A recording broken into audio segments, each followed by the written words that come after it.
and I'm hitting record.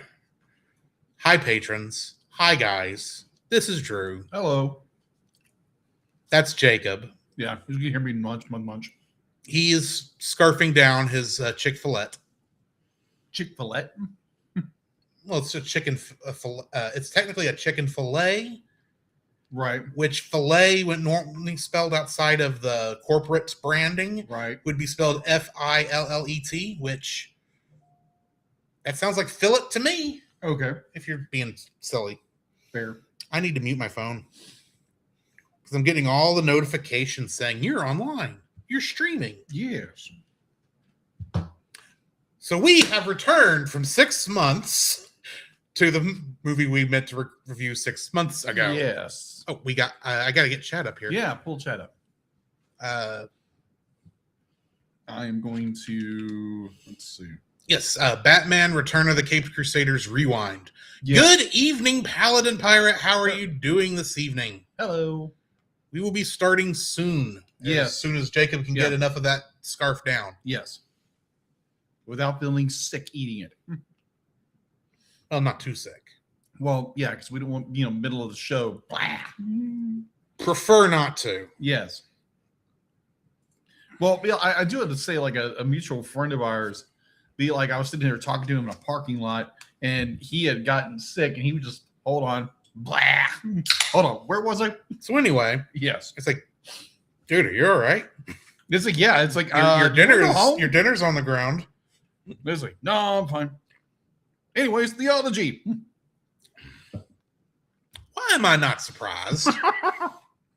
See, I was willing to give you the benefit of the doubt that it was anybody else.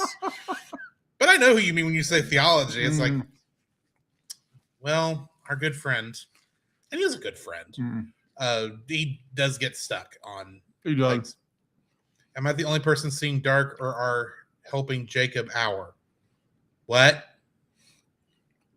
Am I the only one seeing dark or helping Jacob hour? Not sure exactly what you're referring to. I'm not seeing anything dark. And I think I'm just going to double check here. You got microphone set correctly? My run up. Camera set correctly? Mm-hmm. I'm not sure what you're asking, Paladin. Yeah. Can you please rephrase if you're using the microphone text to speech thing, please enunciate. Are you walking in darkness? Are you wearing your sunglasses at night? So you can. I don't remember how the rest of that goes. Oh, he's saying BRB. Oh. Well, burb to you too. The burb. I'm in a good mood. I'm on vacation. That's going to be nice. I will not be on vacation until July. Yeah, I don't know when my next vacation actually is because it's not in the next 6 months. Yeah, so I had to use a lot of my vacation last year for my medical issues, which that's designed there to do, and so you do what you have to do, though. Exactly. So I think this year, me and my wife are going to Wyoming. I think because her mom really wants to go visit her youngest son, which is understandable. Fair. It is pretty up there. Yeah, I've never been there. I've never been to Wyoming. I mean, you won't. From what y'all have told me, that y'all won't be on the pretty side of it, right? And I'm not saying that the non. Paladin says the camera didn't show you. I was wondering if it was me or you turned off the camera to help hide Jacob eating. It was him. Yeah. No, I let if Jacob's going to eat on camera, that's his business. He doesn't really have much of a choice. That's true. Well, my worry was I was going to walk in with all my stuff, including my laundry, because I was going to be over here. Drew has a washer and dryer in this new apartment. Thank the Lord. Yes. And so it's like, you know what? I'm going to utilize that. So I got just one load. So yeah I have no problem with it. Yeah.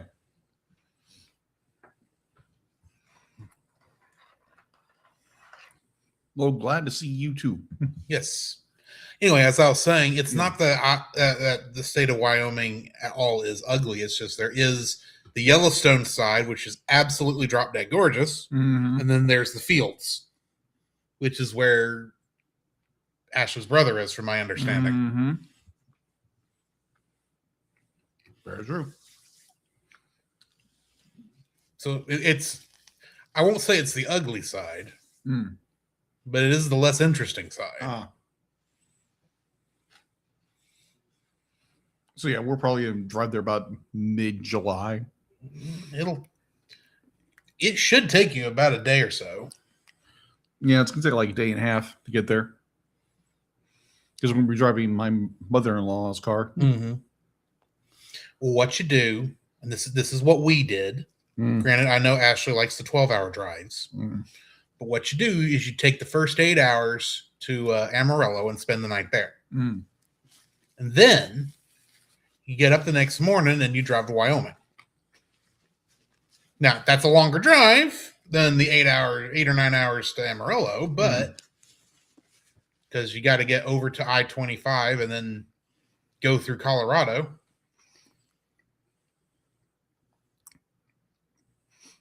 Well, Esther told me, he was like, oh, no, we're not supposed to in Texas. We're stopping in New Mexico. You can stop at Raton Pass. It's about even money. I would suggest Amarillo because it's more civilization than Raton Pass is.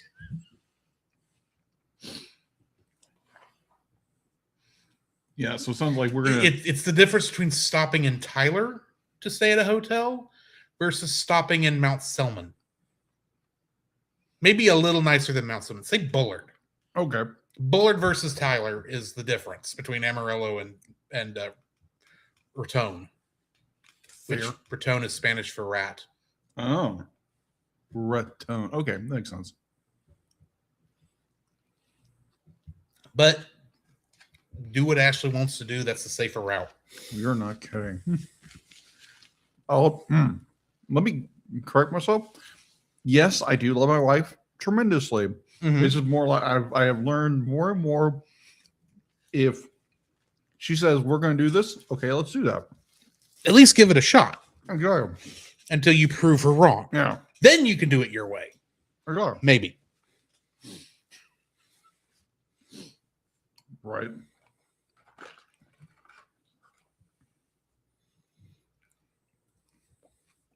So, interesting little tidbit I was coming over here. Just got out of work, changed clothes, gathered everything up, threw it in my trunk, drove over to the local Chick-fil-A. Before you finish, I want to address the Paladin. It's not just 8 hours. You can stay in Texas for 15 hours and still be in Texas.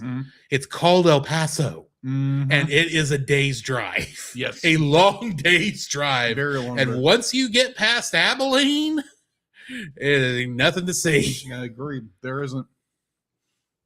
I went to Utah for a mission trip, and good night. Once you get out there, be like getting Oklahoma.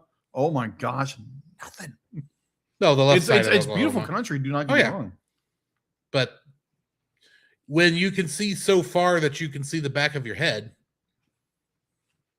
this is an area of the state that has the guts to have a town named Level Land, because it is level land.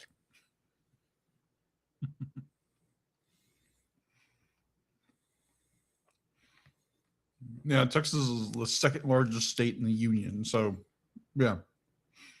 Both by land area, I think, and population. Because California technically has more than us.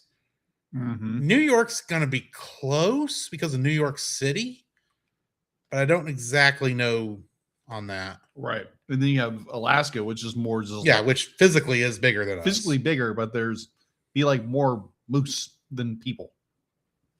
Well, it is not very people dense. But you want to know something interesting? Wyoming is technically the state with the least population density. which means there's less people in Wyoming per square mile than there is in Alaska. I think there's more moose. It's not moose, it's like elk. There's more elk and More wildlife than humans. Than humans.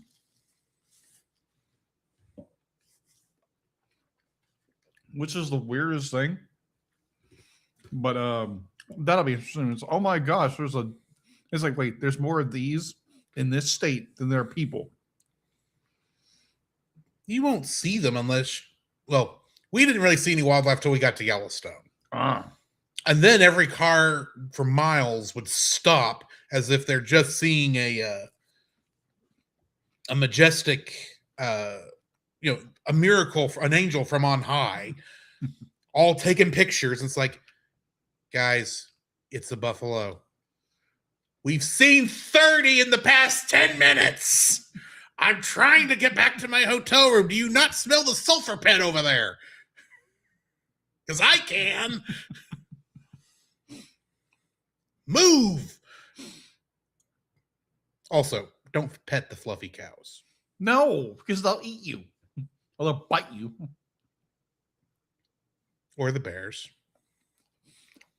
Or the wolves. Or the wolves. They aren't good doggies. Mm. I mean, they might be good doggies, but they aren't doggies. They may be good, but they ain't doggies. No, they're not.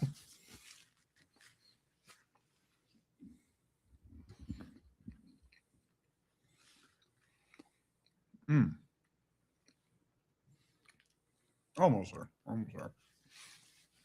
But yeah, I do agree. Happy wife, happy life. Kind of. But I do agree with you. I understand the sentiment. Yes. Hey, Artsy Stuff. How are you doing this evening? I mean, you can pet some of the wildlife, Paladin. I mean, if the feral cat's going to rub up against your leg. True. The loose dog. Artsy Stuff, let me help you with that debate you're having on Night Coffee. Go get some. Well, it really depends on like your body chemistry. Because I'd be like, I know for me, if I drink coffee at night, I'd be like, it's gonna put me to sleep. Now, if you're the opposite direction, okay, it's gonna be a little bit good to sleep, but I'm gonna sleep. You drink coffee like before you go to bed, you are going to be just bounce. Well, Artsy does say it doesn't keep her up at all night, which is good. That's good. Yeah, but if it's just something soothing to help you relax for the evening, go get you a coffee. Yeah, it's been a long day for all of us. Yes, I'm very tempted in the morning to go get coffee before I go to Tyler in the morning.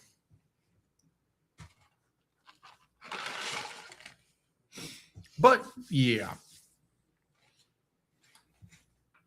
I will say if anyone has to dip out of the podcast and is expecting the podcast form, the edited version out later in the week, you will not get it this week. Tonight's episode, it will be out next week, first week of March, because I am out of town. Also, no game stream this week. You'll be on a boat. Ship. Okay, ship. Cruise ship.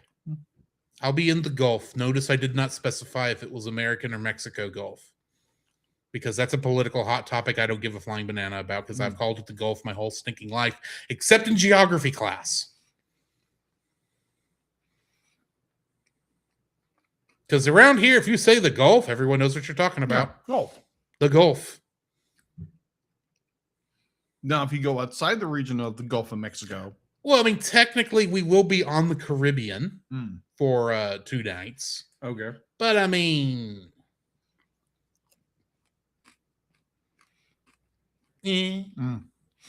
Actually, 3... No. 1, 2, 3... 4 nights, technically. It is a Caribbean cruise. Okay, fair enough. Now, one of the funny things, like, so I'm ordering food through the drive-thru. Well, correction. I pre-ordered it. Got pulled over because the cop was kind of concerned that I pulled up a little too close to that line, or a little further than the line, and my nose touched the outside of the other lane. Mm-hmm. It was okay, fair enough, happens. She'd be like, "Have you been drinking?" No, and I pull up my water. That's all I've been drinking all day. It was water. And Like, no, okay. in this instance, vodka was not Russian for water. Yes, no, do not drink and drive, please. Do not. So then I pull in, and there again, I'm already tired and a little frazzled, by what happened. Mhm. So it's like, okay, what do you need? I'm already tired as it is. And she's like, oh yeah, this and this and this. She says Chipotle as like one of the sauces. I'm like, Chipotle sounds good. Be like, wait, did I say Chipotle? Yes, you did. You said Chipotle. So now you've had some spicy. Oh, I wish it was Chipotle. It's not. What is it? It's Polynesian. Ah, Polynesian. Yeah, because I was like, you know what, something different. All right, what did RC say? Paladin first said, I'm heading to the Gulf Coast next weekend. What's your port? Our port is in Galveston. And Artsy says, if you ever want to see a really good BBC detective show, Death in Paradise is set in the make-believe Caribbean island called Saint Marie, and they drag stuffy British detectives to help them. It's hilarious. But yeah, I think one of Ashley's bucket list goals is to go on a cruise. It is fun, and for what you get, it is very good value. Yes, because her cousins would go all the time. They would be like, "Oh yeah, for 40th, let's go on a cruise." Oh, I wasn't sure what that buzz was. Yeah, me either. It was a washing machine. I said before, came over. Yeah, my wife was at a conference. He has to do his own housework this week. Yes, poor me. First time in, 2 years? Disagree. To do all of it. Oh, yeah. Obviously, you do your part. Uh-huh. I don't want to imply that you do not. Yeah, true. But, yeah, we do everything together. It's more because she's in a conference. She's loving it. And so it is just, it's fun. I'm kind of living a kind of a pseudo bachelor lifestyle that means staying up late and eating pizza. Right. But I do dearly miss my wife. I dearly miss Ashley. You're ready for her to be home. Yeah, she's going to be home around 5 tomorrow, roughly. Mm-hmm. Apparently, her coworker, BB, that's her nickname, BB, or B. I'm not going to try to pronounce it. Either way. But, yeah, she's going to, be at the house for a little bit until one of her relatives going to pick her up. Mm-hmm. So, yeah.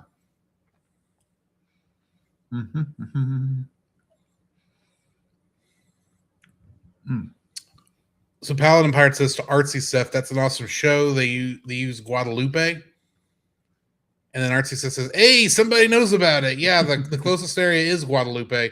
Those poor British actors have to change their shirts every 20 minutes. And I'm sitting there going, I've been on the Guadalupe River. Is that the same thing? I don't think so. No.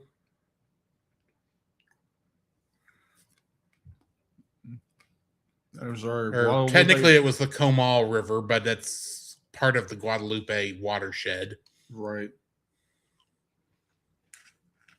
Nuance. Oh, Steph says, no, it's another Caribbean island in the area. Oh, okay. Fair enough. Another fictional one.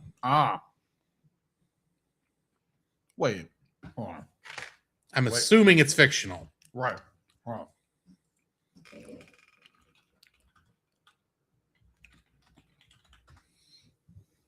Oh, now she says it's real. So that was a bad guess on my part. Oh, okay. Hold on. And I am seeing it on the Google map. I gotcha. I hate to tell you this, Guadalupe Island is nowhere near the Caribbean. So it's off the coast of Baja, California. Oh. Wait a minute. So it might be another Guadalupe Island. You're not in the Caribbean, are you? I will be in the Caribbean. This is the Caribbean. Okay. I will be. All I'm going to say is avoid what is that island called?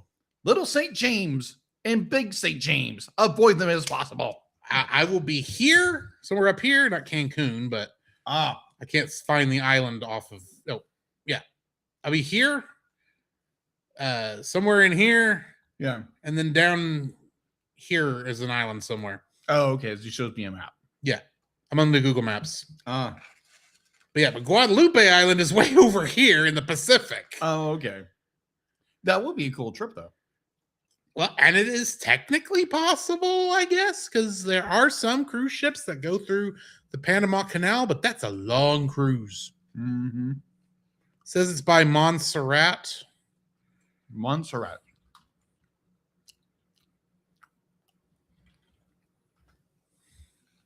It is. I see Montserrat.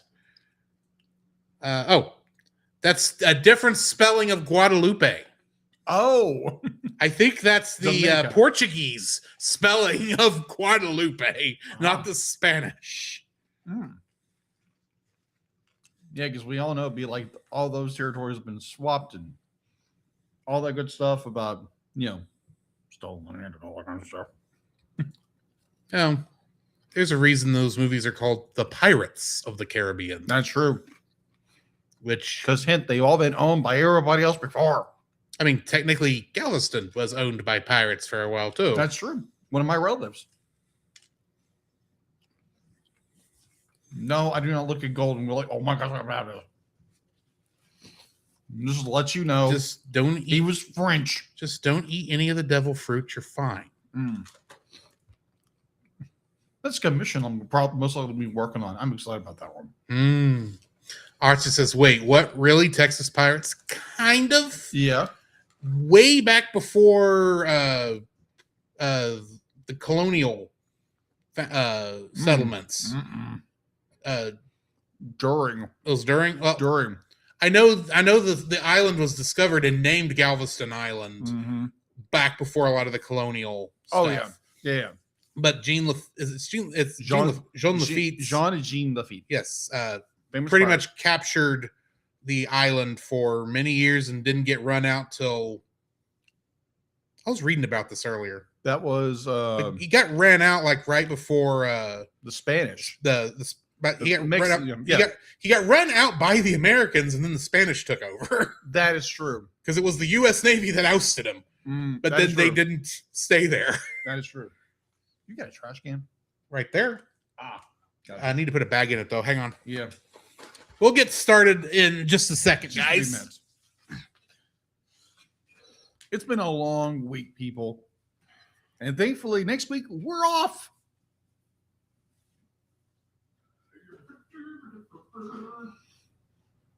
Hair. Haha. Better not be off air right now. Hair, not air. Hair. Off hair? Hair. Oh. Yeah, go get that night coffee, Archie stuff. Yes. We're going to get it at. Hopefully a mom and pop coffee shop. Those are better than the chains. Yeah, agreed. But is the mom and pop shop open at 8 o'clock, 8:30 at night? With Starbucks. Probably not. That's what I'm saying. I can't think of anybody who might actually be open this 7-Eleven, Dutch Bros. Dutch Bros is open this? I wouldn't know. Yeah, Dutch Bros is open until like 8. I like don't stop for coffee. 8:30, 9. I don't have the coffee addiction that a lot of the people of our generation have. I don't necessarily have a coffee addiction. I just find it tasty. I don't mean that in the negative term. Fair. I knew what you meant.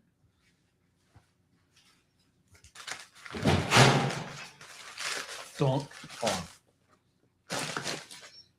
Oh, dude, the funny thing, like when I got pulled over, so I get pulled over, and there's another patrol car coming. I'm like, okay, and they stop. They pull in the parking lot, and then another one, and then another one. I'm like, did I do something wrong? Maybe they just really want chicken. Yeah, this one looks because there was a bus pulled up. School bus was pulled up, and I guess it was like, oh, everybody come to Chick-fil-A. All right. Are you ready to get started? Because I think people who are here are the ones who are going to be here. I guess. All right.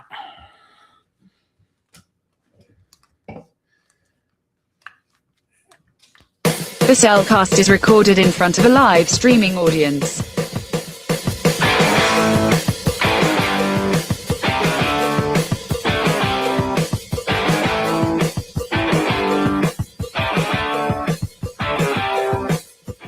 Hello and welcome to another episode of The Cellcast.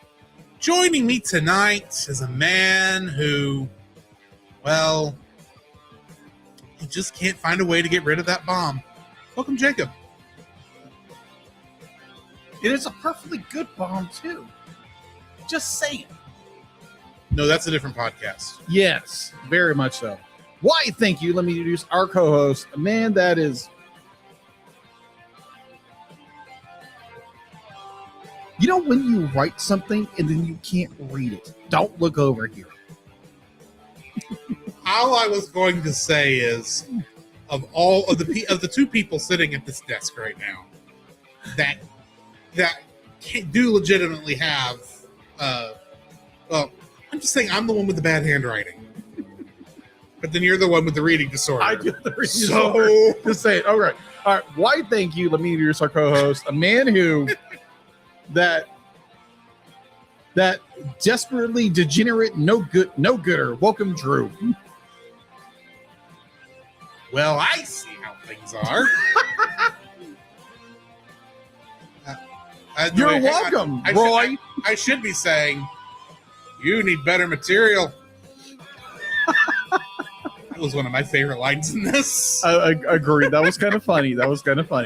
Tonight, it is a rewind episode, all the way back to our first year with Batman Return of the Caped Crusaders.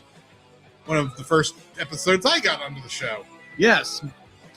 And it is literally a throwback to the 1966 era of Batman, both TV and comics. Yeah. So, yeah, why don't we go ahead and jump into the spoiler-free section of this film? Mm-hmm. I would agree.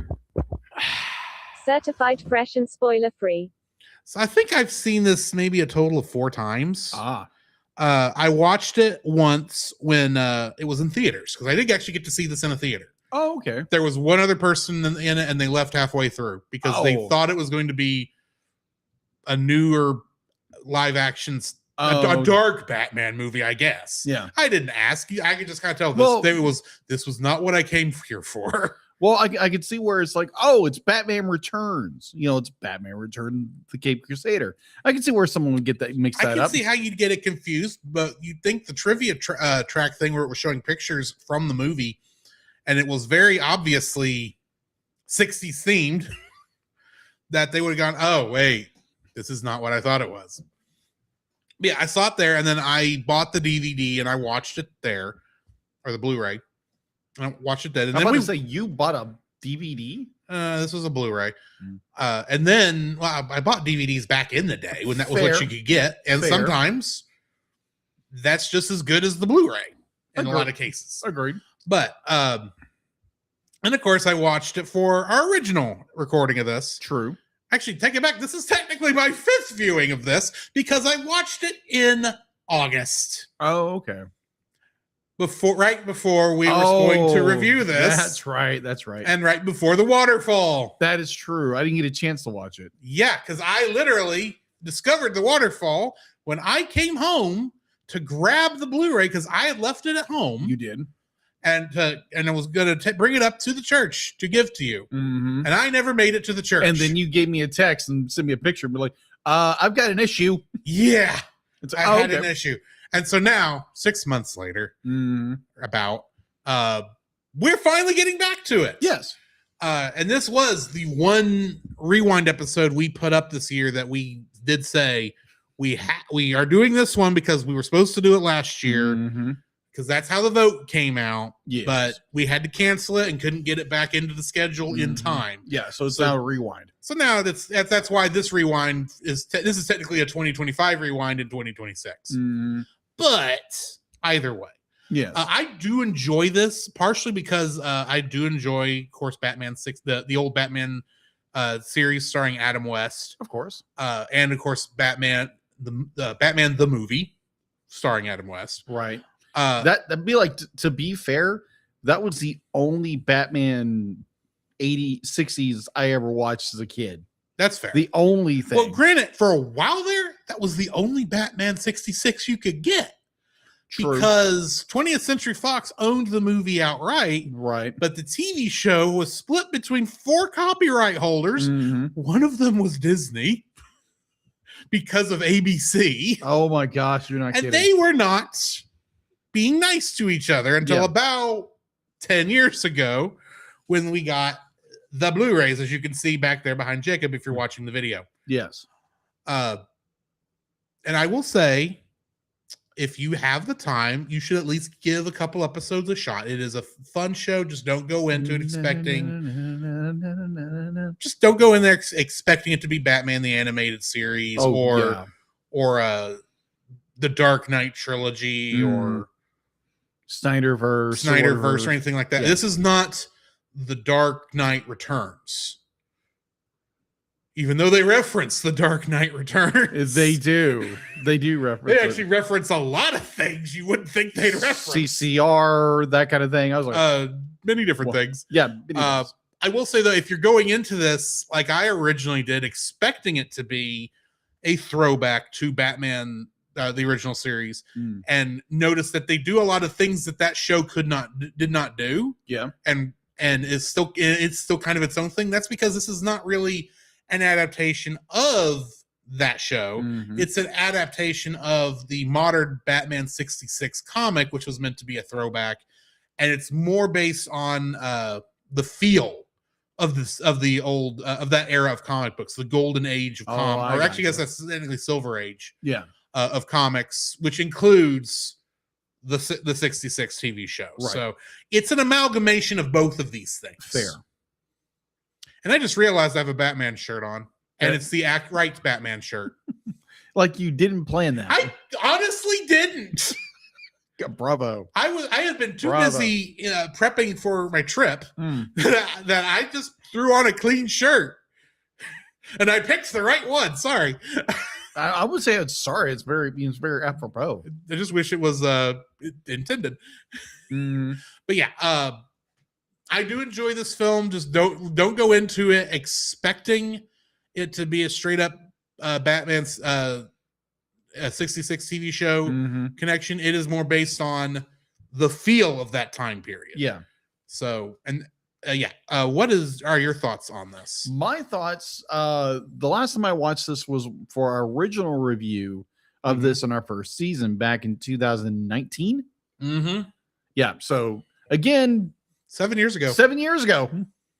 And so I saw it was on the docket. And obviously, like I said before, I was waiting for Judy to give, let me borrow the Blu-ray. And obviously that didn't happen because you had a waterfall effect. Yes. And so I watched and I would have let you borrow the Blu-ray this time, but I haven't found it. That is fair. I think I know where it is. I just haven't gone through that box yet. That is fair. So I watched it on Amazon Prime, and I watched it actually yesterday because it was, little things happen here or there. So the time gets away from you. It does. Gets away from us all. It does. And yeah. Let's just be like, at the time of this recording, I'm actually very tired. So once we get done with this, I'm going to go to bed. And I think he's got to go because he's got to go ready for a cruise. Yes. Either or. So I enjoyed this film for the most part. There again, I don't have the nostalgia like he does for Batman 60s, 60s era. I know it's a campy Batman. And that's a safe way to go about that. Yeah, it's a safe way. It's just campy. The story is good. It does take it into more of a darker turn with Roy. For audio listeners and the non-live listeners, Roy in our chat just said Jacob only got 3.5 hours of sleep last night. Again, Roy, disagree with you. I think I probably got maybe 6 hours, 7 hours of sleep. But either or, it's also been a long day. Yeah, it's been a very long day. I enjoy it. Be like there are little parts here, and it's like, okay, that makes no sense. That makes no sense. Be like, this character would be a popsicle at this point. Why in the world is this character not a popsicle? Either or. Because he's Mr. Freeze. No, different character. Would literally be a popsicle. Okay. Yeah, we'll get there when we get there. So, yes. So, I mean, I enjoy it. There are little aspects of I don't really enjoy because they're gonna, I don't have the nostalgia like he does. Mm-hmm. And there's less you can be forgiving on. Right. So again, we've already reviewed this film. We're just we're doing a rewind of it. Mm-hmm. So yeah, let's get into our spoiler-filled section. Exactly. The following is a spoiler-filled review for the film Batman: Return of the Caped Crusaders. Listener discretion is advised. Batman: Return of the Caped Crusaders was directed by Rick Morales, who directed many of the Lego Scooby-Doo movies. It was also written by Michael Jelenic, James Tucker, and Sheldon Moldoff. It is, of course, based on the DC Comics characters created by Bob Kane and Bill Finger, probably more Bill Finger. Yeah. And based on the 1966 television series created by William Dozier and Lorenzo Semple Jr. Getting into the cast, we've got Adam West reprising his role as Bruce Wayne, Batman. And in SpongeBob SquarePants, he played Young Mermaid Man. Okay. Burt Ward reprised his role as Dick Grayson and Robin, and he was young Barnacle Boy in SpongeBob SquarePants. If you don't know, smelling a theme here. If you don't know, Mermaid Man and Barnacle Boy on SpongeBob are references to Batman 66. Oh, that makes sense. That makes so much sense. The older version of Mermaid Man is played by, I can't think of his name. One of the old actors. Older actors. Big older actors. You know what I mean? Okay. I can't think of the guy's name off the top of my head. Julie Newmar returns as the Catwoman. The Catwoman. Well, one of the three we see on screen. Yes. Oh my gosh. We'll get to that. Yes, we'll get there. She played Dorcas Galen in Seven Brides for Seven Brothers. Jeff Bergman was the voice of the announcer and the Joker, and he is the modern voice of Bugs Bunny. Who was this again? The guy who played the Joker. What's the voice actor's name? Jeff Bergman. Oh, okay.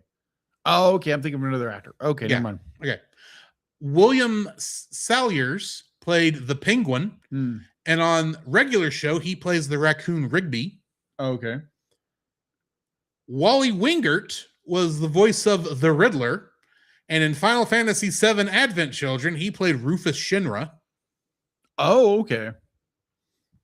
Jim Ward played Commissioner Gordon, and in Ratchet and Clank, he plays Quark, the hero who's not really a hero. Okay. Spoilers. Thomas Lennon played Chief O'Hara and a prison warden.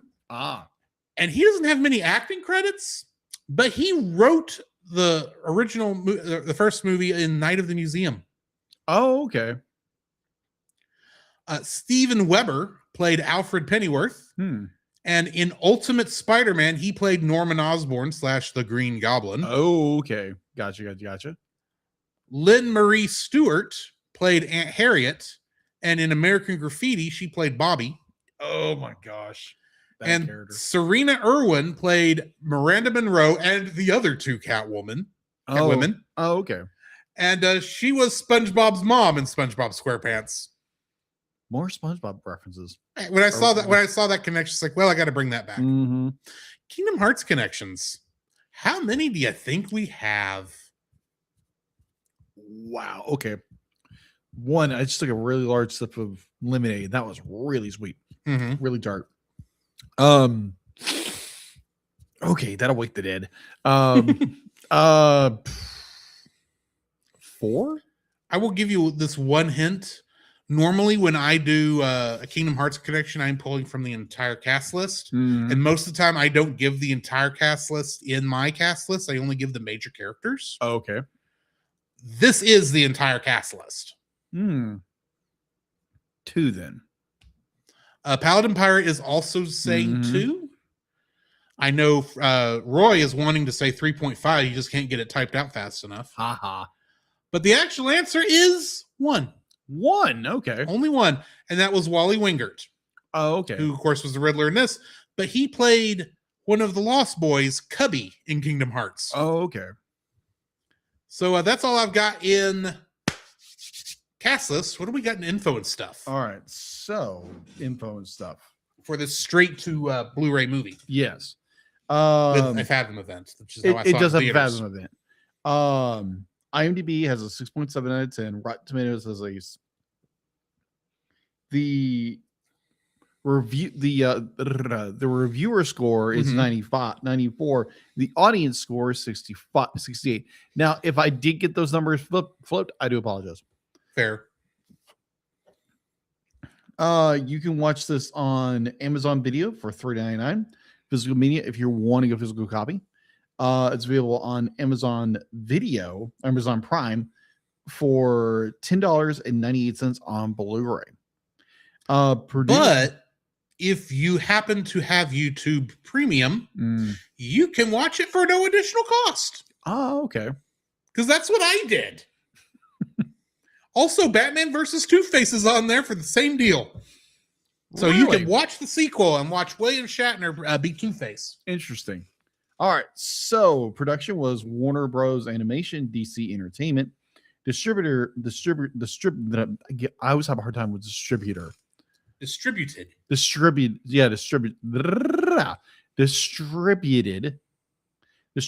by Warner Bros. Pictures. Its runtime was 78 minutes. It's rated PG. Release was originally on October 6th, 2016 at New York Comic-Con, and then released a few days later on October 10th nationwide in the United States. Box office at an estimated budget of $3.5 million. Mm-hmm. That's nuts.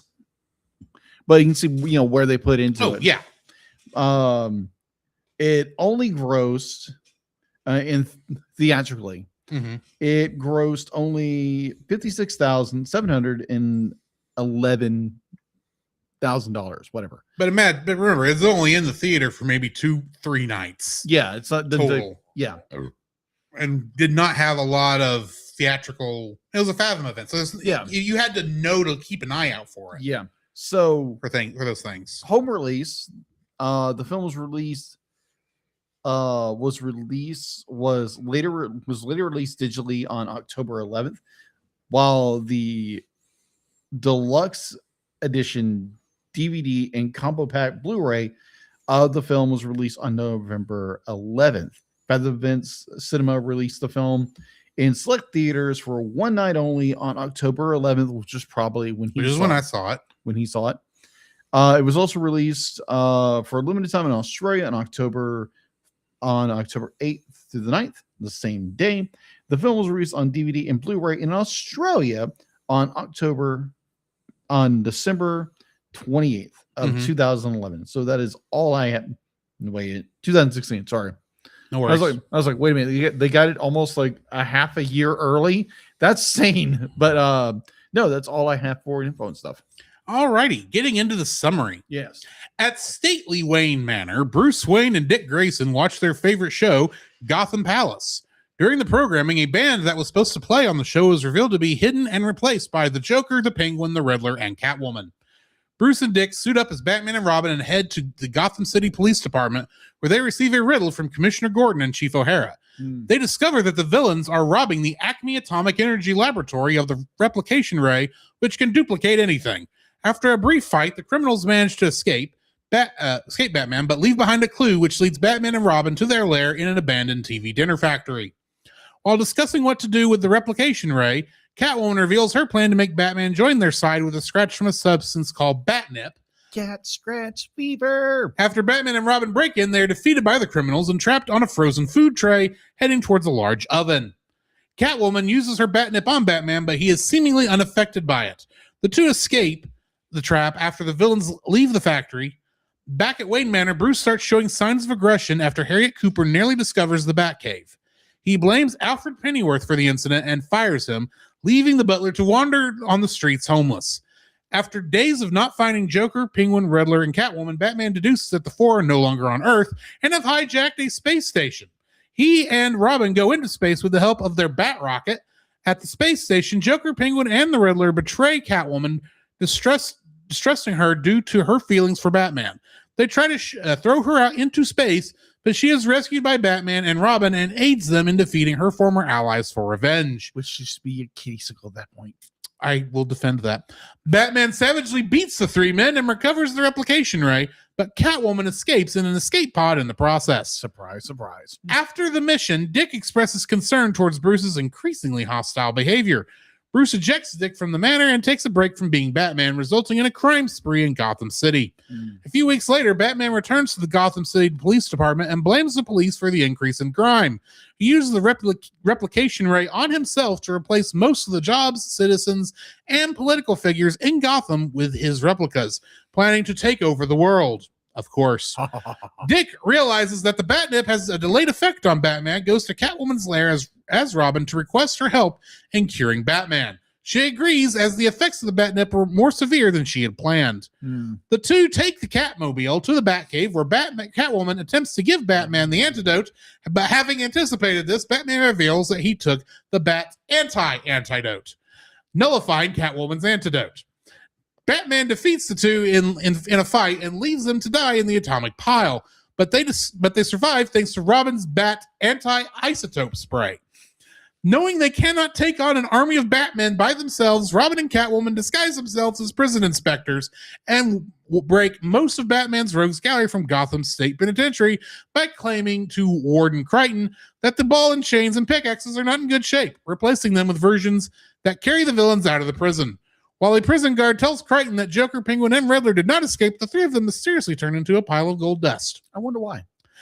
The two confront Batman and his army of Gotham on the Gotham Palace set, but they still lose even with the help of the criminals. Before Batman is able to kill Robin and Catwoman, a disguised Alfred arrives and gives Batman a celebratory bottle of champagne laced with a strong enough antidote to counter the Bat anti-antidote. So yes, it is a anti-Bat anti-antidote. Are you confused yet? No, I don't think it's the way that works. Batman returns to normal and his clones turn to dust as the replication ray was not strong enough to make perfect clones.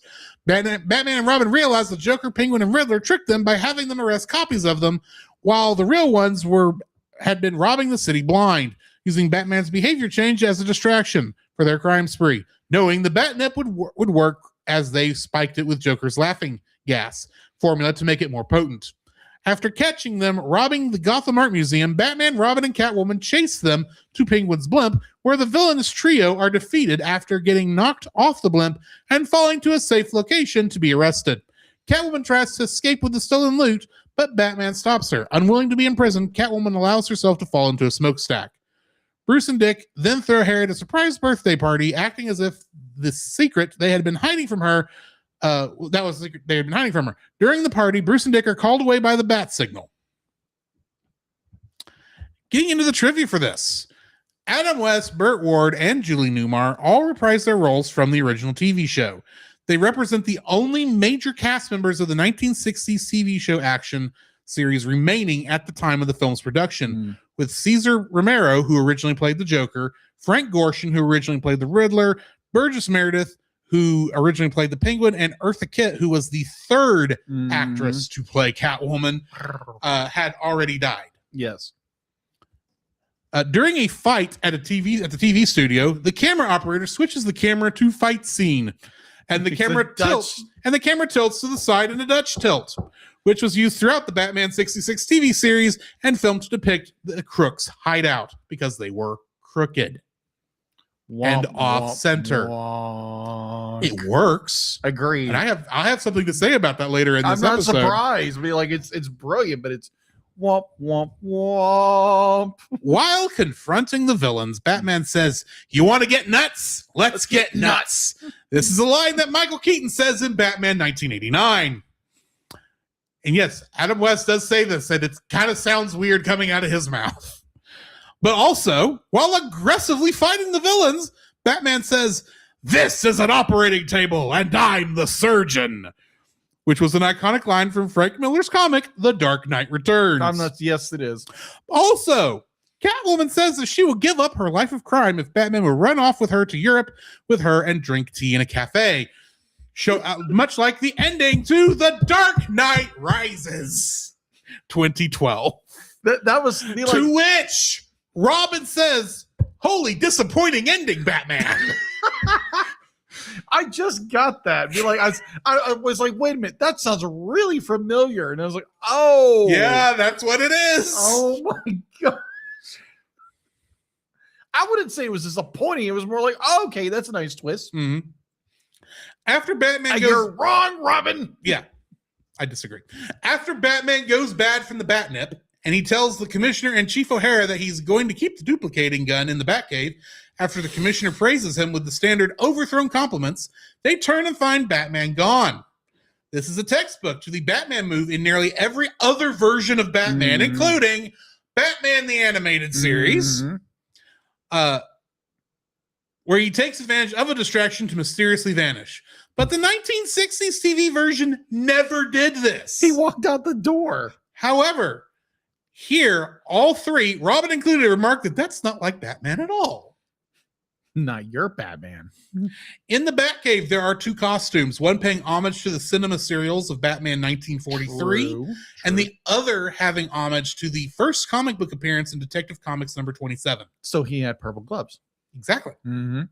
When Batman gets hit on the head and sees three Catwomen, the duplicate Catwomen, the other two Catwomen appear to be Lee Merriweather and Eartha Kitt. Yes. These other two Catwomen are voiced by Serena Irwin, who also voiced the character Miranda Monroe. Lee Merriweather is the one who played Catwoman in the movie, Batman the movie, but she is also in Batman versus Two-Face. Yeah, as a love interest, I think a love interest for Bruce, if I'm remembering correctly. Oh, okay. It's been a while. The villains that Robin and Catwoman break out of prison to help defeat Batman when he goes evil are Mr. Freeze. And no, this is not the one that has a wife who's dying of a horrible disease. This is the Mr. Freeze who just likes chill. This is the Mr. Freeze who just likes to freeze things. Apparently. The Mad Hatter, Falseface, King Tut, Bookworm, The Archer, The Minstrel, Black Widow, Egghead, Shame, instead of Shane, Shame, the Sandman, the Siren, the Clock King, and Louis the Lilac. Louis the Lilac. I'm guessing that's not a villain? Yes, apparently. Really? Didn't much survive this era of Batman in the comics, doesn't sound like. No. But you do know the only reason why the Riddler survived this era of comics was, don't you? Because he was basically a Joker ripoff at this time in the comics. Oh, okay. That makes sense. Do you know why he got better? No. Frank Gorshin. Oh, okay. Most versions of the Riddler are based off Frank Gorshin. That is true. Are based off Frank Gorshin's performance because he just had fun. Yeah, agreed. Lastly, when evil Batman is replacing much of Gotham with his duplicates, he goes into a court and quotes the case of Simple versus Dozier as precedent so that any man can be judged from what he says. This is a reference to the 66's show creator and narrator William Dozier and his head script writer Lorenzo Simple Jr. For that original TV series. Gotcha. And that is what I've got for the trivia. Jacob, what is your first like for this film? Give me a second. Yes. My first like for this film, it's a fun little story. It's fun, goofy, campy. It's Batman 60s. The Bat Tootsie, whatever that is. Yes, the Bat Tootsie. Yeah. Tootsie or Tootsie? Yeah, that. The Bat Tootsie. Yeah. They're gonna be like, I really haven't watched much of Batman 60s era because I grew up on Keaton Batman. Fair. Batman the Animated Series. But it's like, yeah, it's a fun little story. They're gonna be like, again, we watched this 7 years ago. Apparently, I completely forgot about this film. So I'm watching it and I was like, okay, you got the ray gun. And I'm thinking, like, where in the world is this going? It's like It does seem to jump around a lot. Well, no, but like I was because I was like, okay, where is this going? Because there again, I remember like the first half of this film, the rest of it I completely forgot, and I'm watching this. It's like, what in the world is going on? Be like, I remember watching this, I don't remember it, but overall, I thought I really enjoyed it, and yeah, it's a fun little film. What is your first like? My first like for this film is that it is a throwback to the golden or silver age of comics with all the goofiness thereof. You've got jumping, or Batman has a device or a gadget for every purpose. I mean, there's a point in here where we see Commissioner Gordon and Chief O'Hara talking about how the Belgravians are beating us in the space race. Belgravians, not the Russians, the Belgravians. And they jumped, and then like very soon after this, in the Batcave, Batman says, "We'll take the Bat rockets to go to the space station." I'm sitting there going, the Belgravians are beating you in the space race, but Batman has a rocket that can take him into space. It's not even based on the Saturn V rocket. No, but perhaps, Batman, you should be helping NASA out a little bit because you have a better space program than the NASA of this universe. Or I guess since this is DC, Star Labs. Yeah. I'm guessing. But you've got that sort of ridiculousness. You've got the bat poison, and then you got the batnip, which is counteracted by the bat antidote, which can be then counteracted by the bat anti-antidote, which is then counteracted by a laced bottle of wine that is the anti-bat anti-antidote. And I'm sitting there going, this is both clever and really stupid, but it's a fun kind of stupid. Batnip. Well, I mean, it was created by Catwoman. So catnip, but it's meant for Batman, so it's Batnip. And that's not how catnip works. No, it's not. It doesn't absorb into the skin. It's not. They smell it and go nuts. It's creative naming. I know. But you've got the fact that the Catwoman has the Catmobile, which is literally a car with a cattail. Yes. And Robin insists on driving. And because I have my permits. He's the only one that can get into the Batcave because he has to knock her out so she can't find the entrance. That's true. And I'm sitting there going, are you sure she didn't put a trace on her car? Because they can do that in this universe. This is Catwoman. She can do whatever the heck you want. That is true. You've got all this, like, you got the duplication rate that's causing multiple Batmen to show up and taking over different parts of the city. Yeah. And it's goofy. It's silly. Mm-hmm. It's fun. Oh, okay. And I may be in the minority for saying this, but I enjoy this Batman a lot more than I enjoy the darker versions of Batman. Granted, I grew up on 66 Batman. Fair. You have to admit, to those of us who have that as their characters, as their introduction to the character, we haven't been fed in a long time. No, they haven't. It's been pushed more towards the darker, edgier, do you bleed? You will type of Batman. Yeah. The Dark Knight Returns style Batman. Mm-hmm. So the fact that we are getting this goofier, more lighthearted take is just more fun for me. So yeah. Agreed. I enjoy that this is a goofier, lighthearted, absolutely ridiculous Batman film, and they leaned hard into it and had all the fun they could have with it, including showing the ridiculousness of some of the later tropes. Yes. What is your second like for this film? Well, to quote another Batman film in which this movie does quote, "Let's get nuts." Yes. The like you the pure goofiness of it, because it is 60s camp, from me, like Drew described, the bat propellant, the bat nip, like all the references. I'm like, what in the world?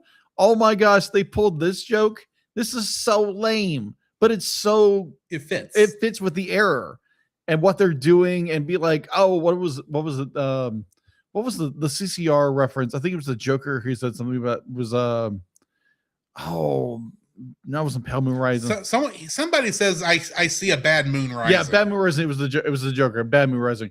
I was like, really? That's a CCR joke. Oh my gosh! But yeah, it's 60s Batman cheese, Mhm. in which everybody, their mother knows, and it just like it for some reason it made me think of another cheesy Batman movie. And let's see.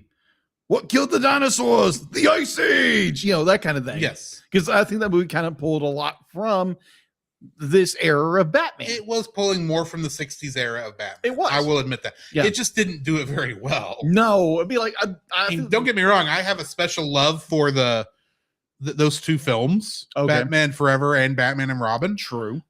But I will never tell you that they are good Batman movies.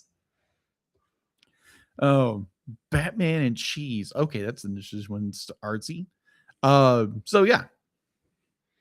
So yeah, it's the campiness of it. It's just like, what in the world? So yeah, let's get nuts. Okay. And the fact that it references other Batman films. Yes. So what is your second one? My second like is the inclusion of Adam West, Burt Ward, and Perfect, darling. hang on, I just messed up.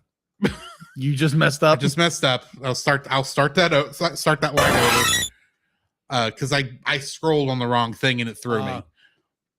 My second like for this film is the inclusion of Adam West, Burt Ward, and Julie Newmar as as Batman, Robin, and Catwoman. Yes. They are. I'm not saying you can't have this kind of fun without them, but it's so nice to hear them back in these roles. Yes. For the Bruce Wayne model to be based off of Adam West as we saw him back in the 60s. Yeah. And Burt Ward for that matter. And Julie Newmar for that matter. And then the references to the fact that there were two other Catwomen. Even though neither one got to speak in this one, except they got to speak, but they weren't played by their actors. Obviously. But either way, but getting to hear them go now, admittedly, Julie Newmar's voice is a little old, a little aged for her role in this. Unfortunately, yeah, you can just tell there's a little bit of that older voice in hers. Yeah, and you don't hear that in Robin either. You do, but it's much more pronounced in Catwoman than it is agreed in Robin or really Batman because Adam West has a little bit of that too, but he's so into that role you don't notice it on Adam West. Yeah, agreed. I do agree with definitely what is the actress's name again? Julie Newmar. Julie Newmar. Be like you do see where she's giving a line, but then her line fades a little bit more. Mm-hmm. And you can hear the age a little bit. Just a little bit. I'm not counting that against them because they really can't do anything about that. No. But it is so nice to hear them again. Oh, yeah. In this and playing the roles that I know them for. Fair. Granted, I know that Julie Newmar probably has much more roles that when I see her in them, I'm going to go, oh, yeah, her. I'm glad and I don't think Burt Ward did. I know Adam West really didn't. He did have some voice work later on. Yeah, but a lot of Batman stuff. He and Burt Ward actually played a lot of Batman and Robin stuff. They did, but you wouldn't know it unless you were actually looking for it. Because it's 70s, 80s, it's 70s, 80s stuff. It's like he's not Batman in the Super Friends, but he's one of them. He is, I think, in the Batman. The Scooby-Doo adventures where Batman and Robin show up. He's there, and I think he shows up as Batman in one of the Super Friends shows. Right, but he's not but there was another actor who played agreed. Batman in the original Super Friends for the most part. Yeah. And then of course Adam West would go on to play himself in many roles as that became a joke in the future. And then like on Fairly Odd Parents, he played a character called Catman. Yes. But if you remember back to last year when we reviewed the episode The Return of the Gray Ghost. Oh, yes. That is still one of my favorite episodes. Oh, yeah. And it's very much how I love that he got to return to Batman for that. It's I think that episode is far more meaningful to the actor. Oh, okay. Or at least my thoughts towards the actor than this is. But this is fun. And it's nice. Agreed. It's nice hearing him get to have this fun here. And he only gets one other. I think the only other real role he had. His last role happened to be Batman versus Two-Face because he died not long after finishing his lines for that. True. But it is nice hearing them back in here, and it's a nice blast of nostalgia. And they do a good job for the most part. Yeah. I can't really. They're the ones I think I enjoy hearing the most in this. Okay. Because they are literally playing the characters I recognize.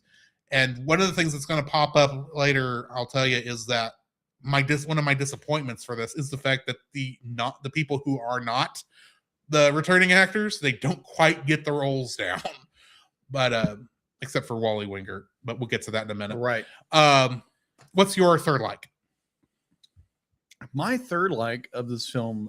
So there again, watching this for the second time and completely forgetting there's actually a second half of this movie. Oh yeah. So I was utterly shocked and was like, wait a minute. Adam West Batman going dark, going evil in a way. And I was like, yes. Wait a minute. Be like, so he starts taking everything over and controlling the city and becoming it's this very odd. Yeah, it's very. I mean, I didn't know how to take it the first time I watched this. Right. But overall, be like, I was like, okay, this is impressive because they wouldn't do that in the original Batman series, originally series Batman. But they kind of take it more of like, okay, ever since there is this, like you said before, now it tends to have more of a darker Batman. So why don't we try to infect that into this series and see what it does? And it's like, oh, okay, it's still got that cheesiness, the campiness, but it's got this little edge of, oh, I have ultimate power, that kind of thing. And of course, it's warded. Yeah. I'm not sure what you're trying to say. Well, it's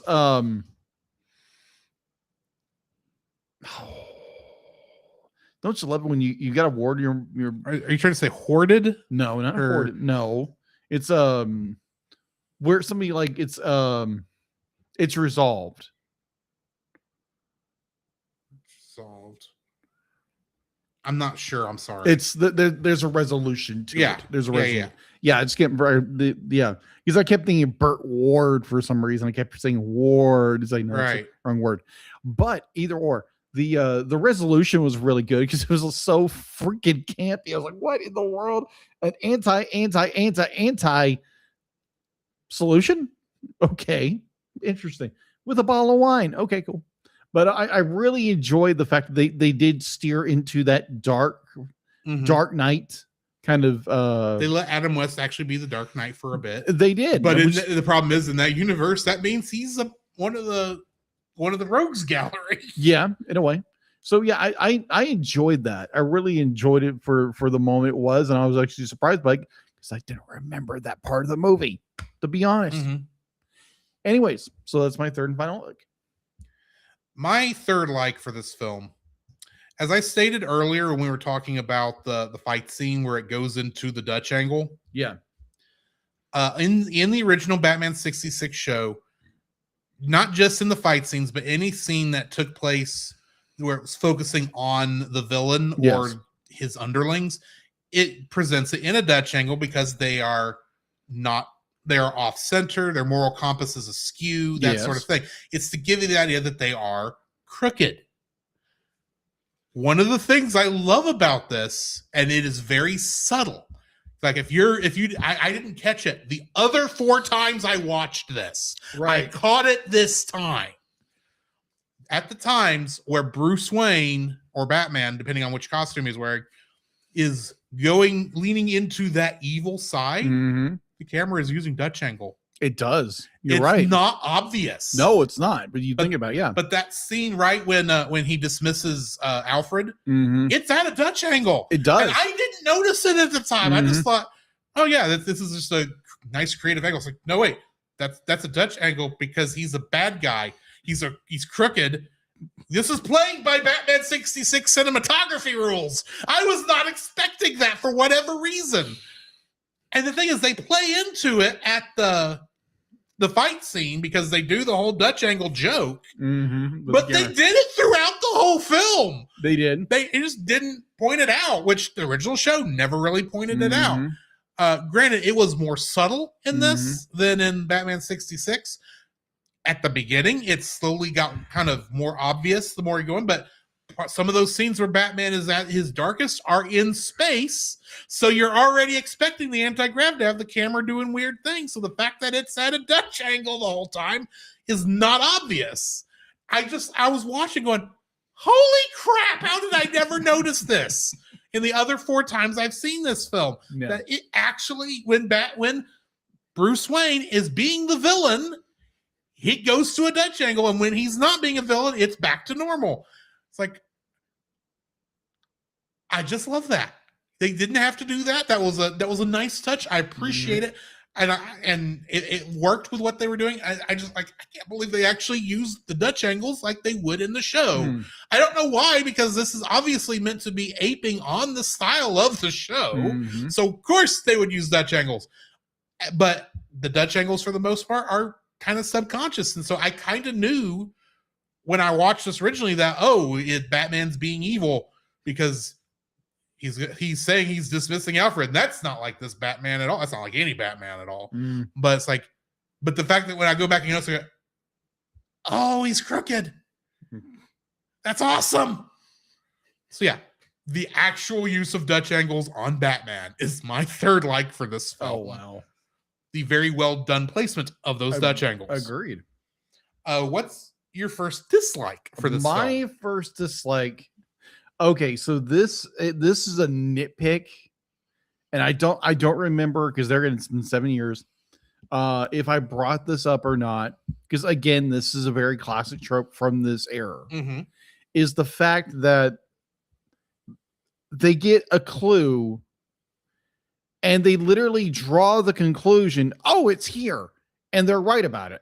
So I will say, if you're going back to the old 66 show, that the way they do it in this movie is an exaggeration of what they do. Yeah, I got it. In a lot of cases, especially with the Riddler, the riddles do make sometimes don't, they only make a kind of sense. Right. But here it's just like a lot of jumping to conclusions, because like one of them is, I'm trying to think, it was the answer, it was the riddle was, if you what do poor people have that rich people don't, but if you eat it you die, the answer being nothing. Yes. Anyway, and they take that's like, oh, what could that mean? Well, what are other words for nothing? Well, zero, zilch, goose egg. Oh, Farmer John just brought his prize winning eggs. That made no sense. Made zero. That connection makes no sense, and that's not the only one.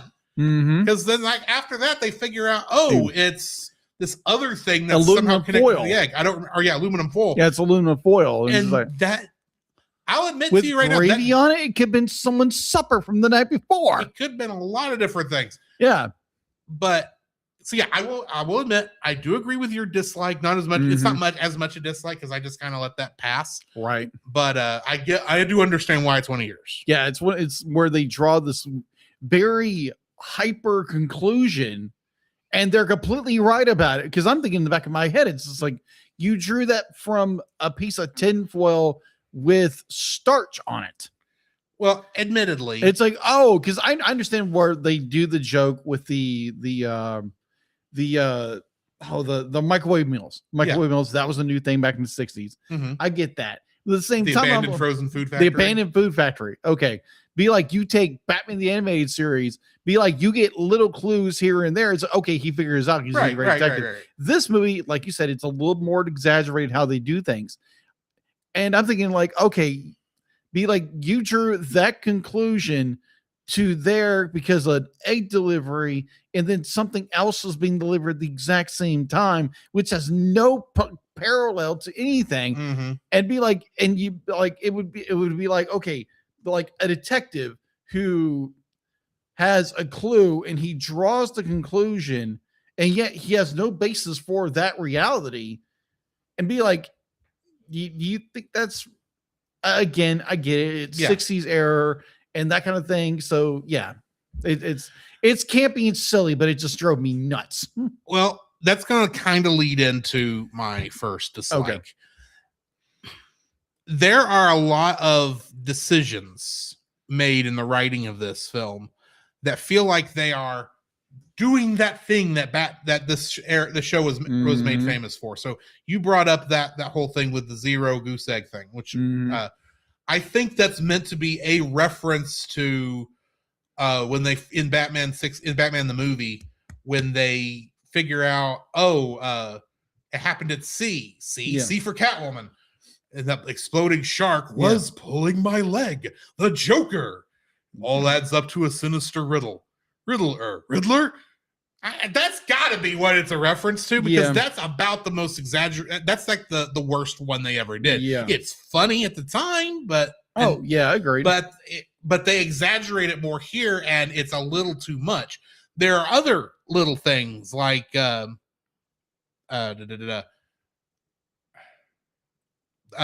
whole gotta cross at the crosswalk.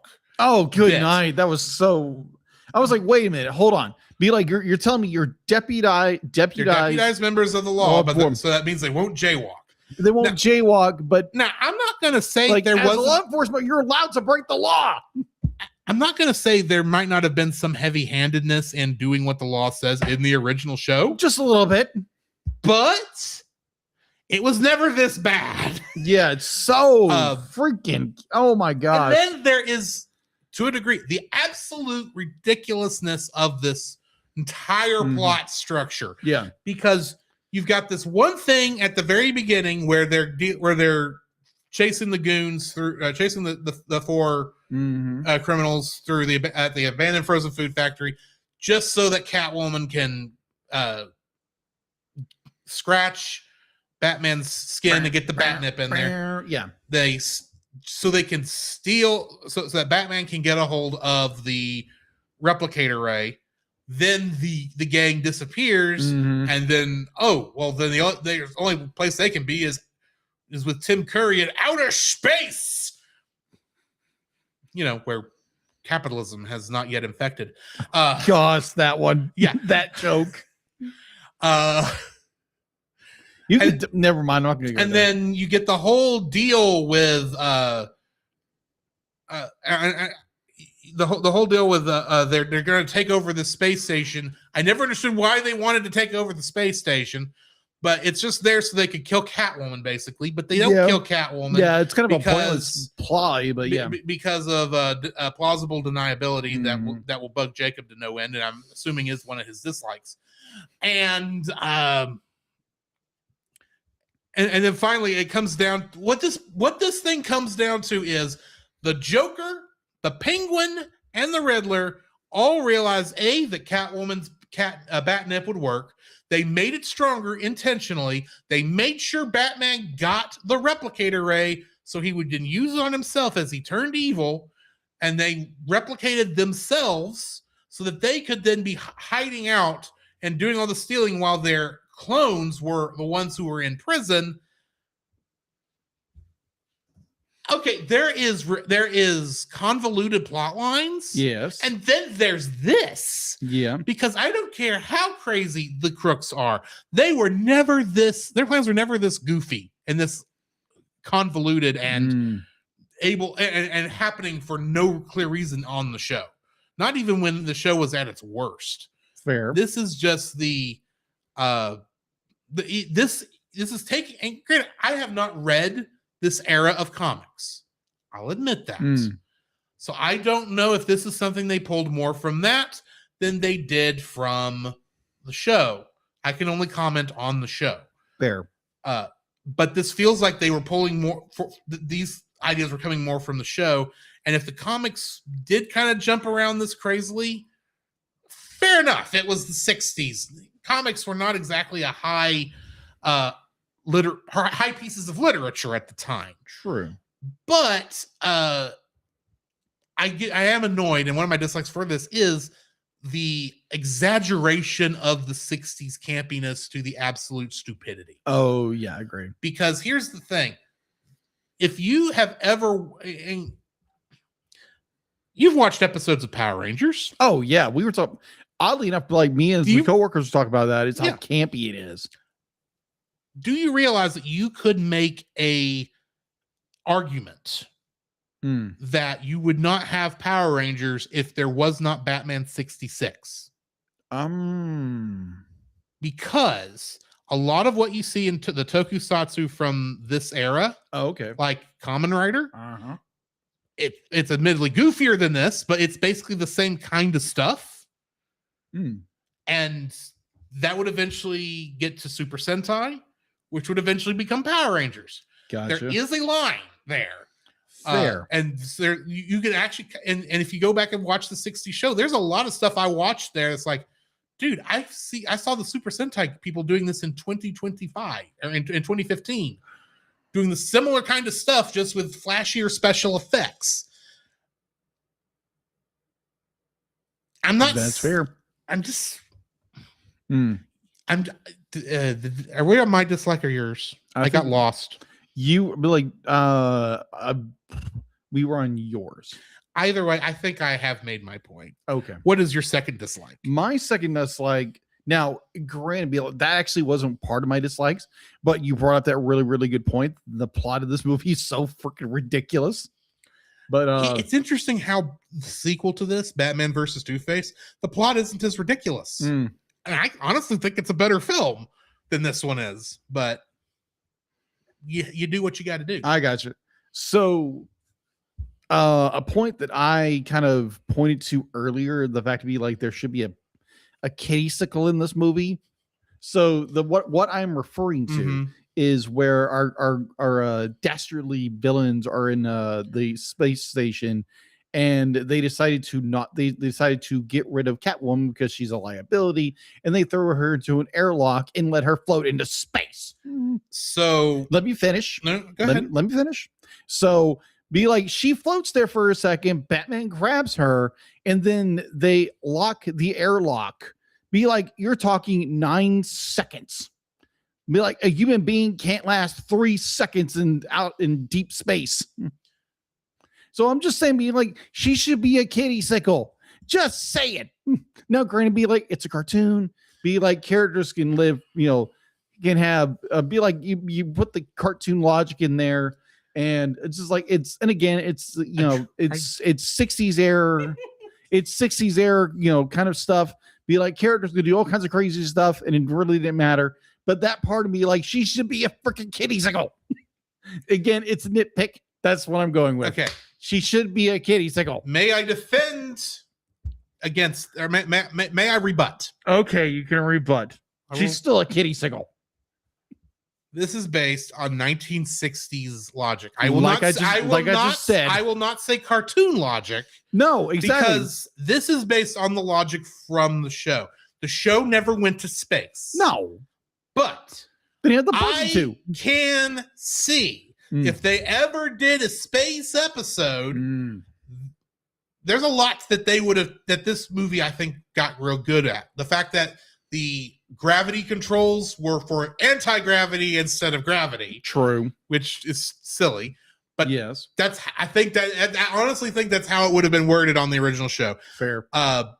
If you're going to get real scientific about it, not only should she be a kitty sickle, as you put it, she should not be able to breathe.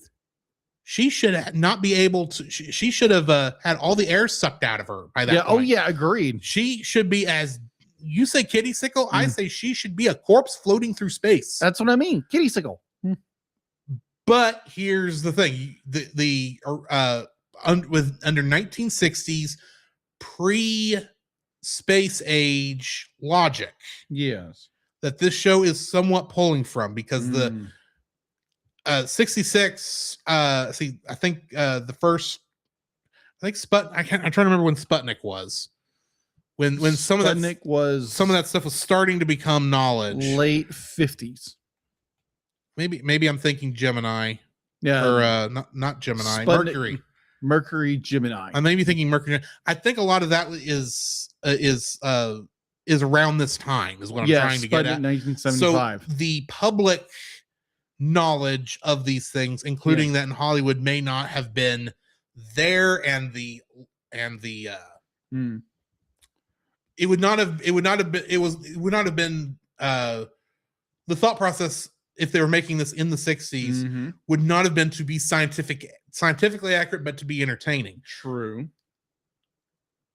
We look at it now and we can't even take in The Last Jedi Princess Leia, the Force keeping her alive in space, because that's one of the things that bugs a lot of people in that movie.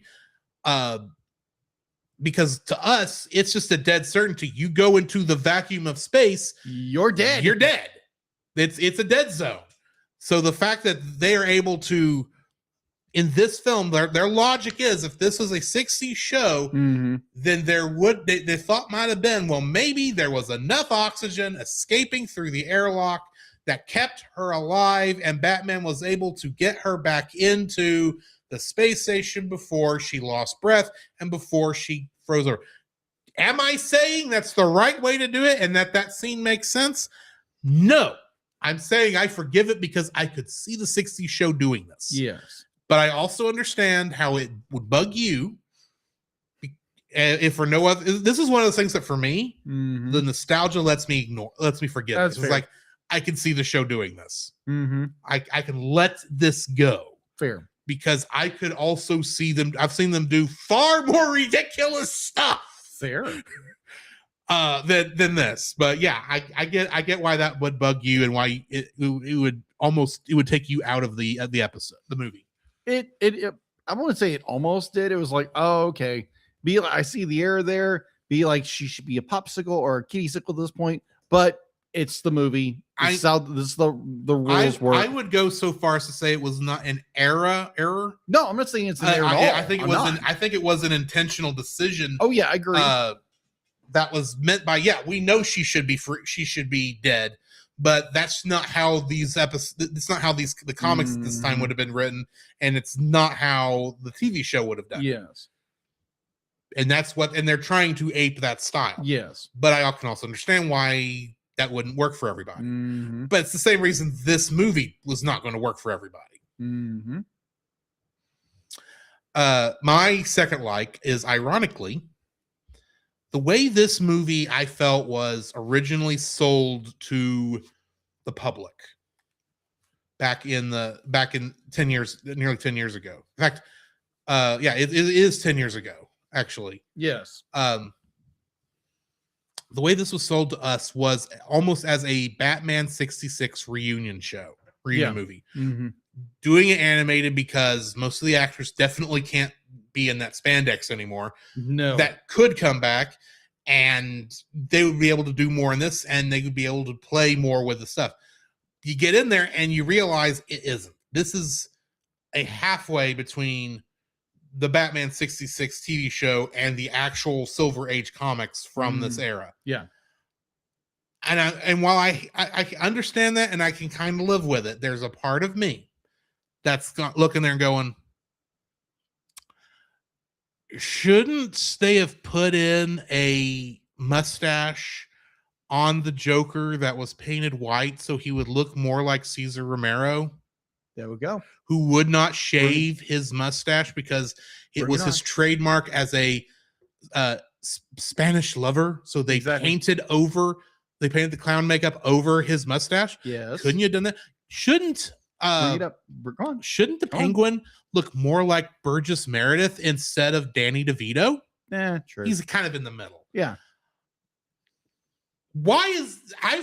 To me, what this show was sold to me as was Batman 66 remade, reborn.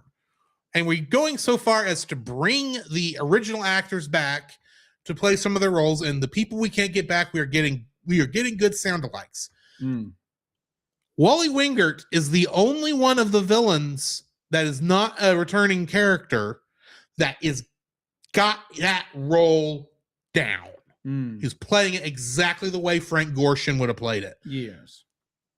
Penguin is not being played like Burgess Meredith, and Joker's not being played like Cesar Romero. Okay. If they had told me, oh, this is based on that era of comics and the show, and we're mixing it together, if that had been what, now granted, this is probably not the marketing department's fault. This is probably how the IGNs and your site in your news sites reported it, and they got it wrong, and I assumed that's what it was supposed to be because it looked like that's what it was supposed to be. But if I had been told, oh, it's actually this thing, I could have gone, oh, okay, so yeah, that's why it's going to be a little more kooky or crazier. I feel to a degree, I feel like it was not made by people who had a love for Batman 66. They had a love for what they thought Batman 66 was. Does that make sense? Aesthetic. Yeah, it's got the aesthetic. It's got some of the goofiness, but it also exaggerates and plays up way too much stuff that the tropes that really were not as ridiculous as they present it here. Now, admittedly, we get to Batman versus Two-Face, which is a lot more restrained in how it does some of these things. It's actually closer to how Batman 60, the Batman TV show was written. Just on a 2-hour block. In fact, it really does feel more like Batman the movie. But this is like, how much ridiculousness can we do moment per moment per moment per moment? And it's like it feels like you had a list of jokes that you had to set in there, and that's what you wrote the original story around, and didn't stop to think, maybe these jokes don't actually fit what we're doing and what we should be doing for this. But that's just me. I feel like it should have played more into what the Batman TV show actually was than exaggerating the TV show. And then on top of that, I'm assuming adding in elements of that age of comics that I don't know as well, admittedly, and feel like they are miswritings. That makes sense? Yes. I'm assuming that anything I have, like, that's an odd decision, like the Bat Rocket looking like all the other Bat devices. That feels like something I could see Batman 60, the comics having. But I can't see that as something the show would have had, even if they had a space episode. Yeah. Then again, I have seen the Batcopter and the Bat Cycle and all the other Bat things. It's not far off what they might do, but at the same time, I don't know. And the fact that and here's the other thing. I do like the beginning suit up in the film as they're going through with the going off to fight the criminals, and they get in the Barris Batmobile, the original 60s Batmobile, my favorite Batmobile, based off the Lincoln Futura concept car. Yes. They get in that. They do not have the characters saying their iconic lines from launching the Batmobile. You do not have Burt Ward and Adam West going, atomic batteries to power, turbines to speed, Roger, ready to move out, boom, do-do-do-do-do-do. How do you not copy that frame, not frame per frame, but moment for moment? It's iconic.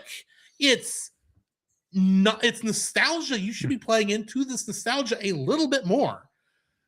The fact that you're doing the scene without actually doing the way they did it, and you have Burt Ward and Adam West who could probably say those lines from memory, because I can say the lines from memory and I wasn't even bored. Rant Master activated. You know what? Sure. Rant Master activated. This audio clip owned by Nate Marchand of the Monster Island Film Vault. For more information, please go to monsterislandfilmvault.com. If you're going to play into nostalgia, you should go 110%. Not key jangling. You know, it's like, ooh, look at the pretty lights. Look, we mentioned the thing. We mentioned the thing. Huh? I'm not talking about that. I'm talking about if you're going to have a scene that is iconic and you're replicating the scene and you don't do it word for word, to play it and let the people who know this stuff geek out a little bit. It's like, oh, they said the thing. If you don't do that, how can you expect the nostalgia to fully take hold? Calm down there. Frank Gorshin, Wally Wingert playing the Riddler is the only one of the new actors who is playing the role the way the original actor played it. Now, a part of that is because prior to the original television show, the Riddler was just a knockoff Joker. And Frank Gorshin turned him into the Edward Nygma we all know and love. Every Riddler performance after that is based on Frank Gorshin. And admittedly, they thought well enough to say, hey, you've got to play this like the way Frank Gorshin played it. Here's an idea. The Joker should be played the way Cesar Romero played it, and the Penguin should be played the way that Burgess Meredith played it. If you're going to have Julie Newmar there acting against them, then they need... And granted, Julie Newmar didn't actually act against them in the show because the Catwoman that's in the movie was played by Lee Merriweather. But if you're gonna have you got to have that consistent feelings. They should be playing it that way. I'm not saying that this was a bad concept. I'm just saying you thought you played so much into the wouldn't it be funny if we did an animated movie based on the original 66 show and played into all the stupid little jokes that has built up over the past 50, 60, 70 years, however long it's been, instead of actually looking at the show and looking how it did its things. You might have a winner on your hands. And I will say this about the team. They learned their lesson because Batman versus Two-Face plays more like that show to the point where they added in Harley Quinn and Dr. Hugo Strange, who were created, I believe, if not after this, were never included in the show. And Harley Quinn obviously would not get created till the 90s, but they were able to work them into the show and they felt like they belonged. Fair. It's like the actors did not bother to go and look at how the original show was done. They didn't plug in at least the movie that had been available for years. How do you not go in and look at these characters and go, oh, I need to play this character like this for this reason because this is how the show is being. This is what this movie is supposed to be. Granted, maybe that's not how it was sold to them. Maybe that's not how the director saw it. Maybe that's not how voice director wanted them to go. I don't know. There's a lot I don't know. But I'm saying you missed the obvious. And a part of me is, as much as I do like this movie, a part of me will always be frustrated that this is not the true send-up to the original TV show that was sold to me. Fair. That is completely fair. What is your third dislike? My third dislike. Okay, so we have 60s Batman go bad. Like he takes control of Gotham. He kicks everybody out, and everybody seems to be compliant with it for some reason. And it's like, oh, because he gives a certain tone, he has authority. It's like, oh, okay. This is playing into that same problem I had of exaggerating the original show, where everyone who besides Batman and Robin is absolutely useless. That is true. So I'm not saying Commissioner Gordon and Chief O'Hara didn't call Batman way too fast a lot of times. I'm saying it made more sense in that show. Fair. So the point I'm getting to is, Batman takes over, blah, blah, blah, blah. He literally becomes a villain, and he is cured of his manic villainy, his manic villainy. So, and I'm thinking like, okay. And like, the commissioner and, O'Hara show up. I could be wrong, but I think Chief O'Hara was created for the show Oh, okay. because they needed a chief of police, and this was. And I could be wrong. Chief O'Hara could have been around at this time. Fair. So what I'm saying is like you have okay, so they're gonna go bust the bad guys for go doing their thing, and so Batman, there's no repercussion, there's no ramifications for repercussion. This is what I'm looking for. I can't talk tonight, people. Ramifications for what he did to the citizens of Gotham. There's no, he has to rebuild his reputation, whatever. Again, I can't talk tonight. I apologize. So there is a lot of okay, he literally gets away scot-free and there's no problems, there's no ramifications whatsoever for the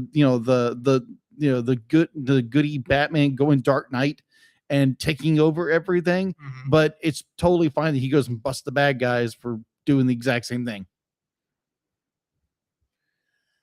Again, nitpick. The only thing I'll say in defense of it is if they were writing this based on what the show had to do, the show had to have it where of course all the continuity was reset by the next episode, or at least by the next half episode. Right. Because the first 2 seasons of the original show, every episode was a 2-parter. Right. Because it was shown twice a week. Mm-hmm. Same bat time, same bat channel. Yes. So maybe the idea was after an adventure, obviously Batman and Robin, all the continuity would have to be reset. So if you missed the last 2 episodes, you could jump in this week and come in just fine without having seen those. I think that may have been the thought process, is that they were replicating that, which was something they had to do out of necessity at the time. Mm-hmm. I don't know if that's what it is, but I will say, I kind of sort of wish there might have been some more repercussions. At the same time, I don't think that would have fit what they were doing. Probably not. And yes, there were actually some repercussions, at least during the episode. Fair. In some of them. And obviously, the supervillain would get caught by the end of the episode and put back in Gotham State Penitentiary. Fair. Because this was before Arkham. Mm-hmm. But I do remember there was one episode where I think it was either the Joker, it was the Riddler. The Riddler had an apprentice villain. Yeah. That was a young woman named the Moth or something like that. Mm-hmm. And she really didn't like where the Riddler went with it, so she kind of was having I'm trying to remember the thing. By the end of the episode, she's apparently in a program because of her good behavior to reintegrate into society and become a normal person again. So very similar to one of our episodes we're going to review with Batman the Animated Series. Yeah, except there's very much a Stepford Wives kind of look about her in that last scene, which I don't think was intentional, but it was like you went from being this young woman who was just fun and crazy to perfect 60s era teenager. Oh, okay. Kind of. It's like, but yeah, there were repercussions. And granted, next episode everything was reset. Yeah, and that's not that big a deal. But that may have been what they're referencing. I don't know. Yeah. Oh, I mean, I agree that like your hero. It's a stretch even for me. Yeah. Oh, agreed. It kind of just drove me nuts. I'm like, wait a minute. Like, one, you should have a kitty sickle. 2, be like Batman should have some repercussions of what he did, and there's nothing. I'll be like, oh, I learned from my ways. Be like, no, you literally did this because you'll be like your morals have been twisted enough to where you just did it because you wanted to. And now be like, Grant, I get it. It's story. Yeah, I get it. At the same time, it's more like, should there be like something like, okay. I also wonder, this is me wondering, if I said like this is a mixture of the original TV show and the comics. I wonder if Super Friends and the other DC shows at this time is also kind of in that thought process where they did have some goofy stuff going on in there. Hanna-Barbera did some weird stuff with the Warner with these characters at this time. Yeah. So maybe that's it. I don't know. I understand Possibly. why the nitpicks bug you. Yeah. They're the kind of things just like, that's the kind of thing you're supposed to gloss over and not pay attention to. I agree. I agree. It's just part like where I stand. It's like, okay, there has to be some repercussion. It's more like, okay, so you have the really good kid. You have the really, really good kid who does everything right. And he, like someday something happens, he snaps and does something wrong. Be like, and then be like, it's okay, Johnny. Be like, okay, it's fine. It's fine. It's fine. Oh, the kid who made the mistake over here, be like the guy who normally does bad things. Oh yeah, you go punish him. Oh, because be like you made an error. That's fine. I get the feeling, and I get the error part. Do not get me wrong. I get the feeling like what you're asking for is it to be less campy. I'm not even asking for that. I mean, or less. You're wanting it to be more realistic, I guess, is what I'm trying to say. In some ways. I'm not trying to bash your point. Don't get me wrong. Okay. But this feels a lot like Francisco's odd decisions sometimes. Okay. On reasons he doesn't like some movies. It's like, but that's the whole point of the movie. And again, be like, I'm not saying I don't dislike this movie. I really enjoy it. It's just like these are things that bug you. Yeah, it kind of bothered me a little bit. And at the same time, it's like, okay. Be like, again, understanding it's the movie. Our hero can't do anything wrong. Be like, he can be the baddie for the day, and next episode, no one ever talks about it. I get it.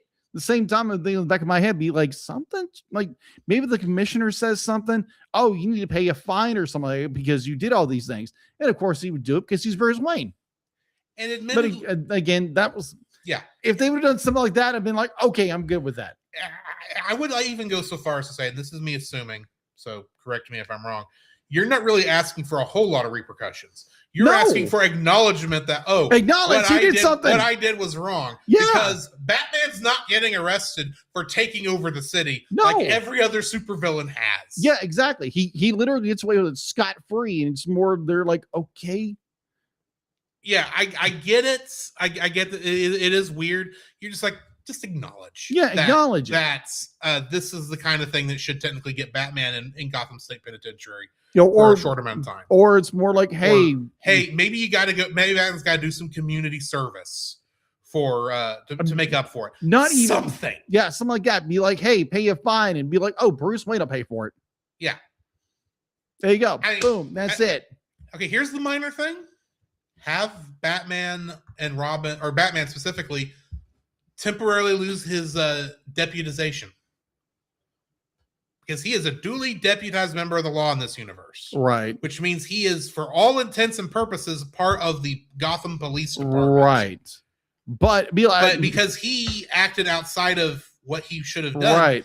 Technically, internal affairs ought to be up his butt. Right. And saying, hey, you can't do this. We've got to at least slap you on the wrist and say, you can talk to you can help Robin, like over the radio as he's solving the crimes, but you've got to take a couple months off as Batman.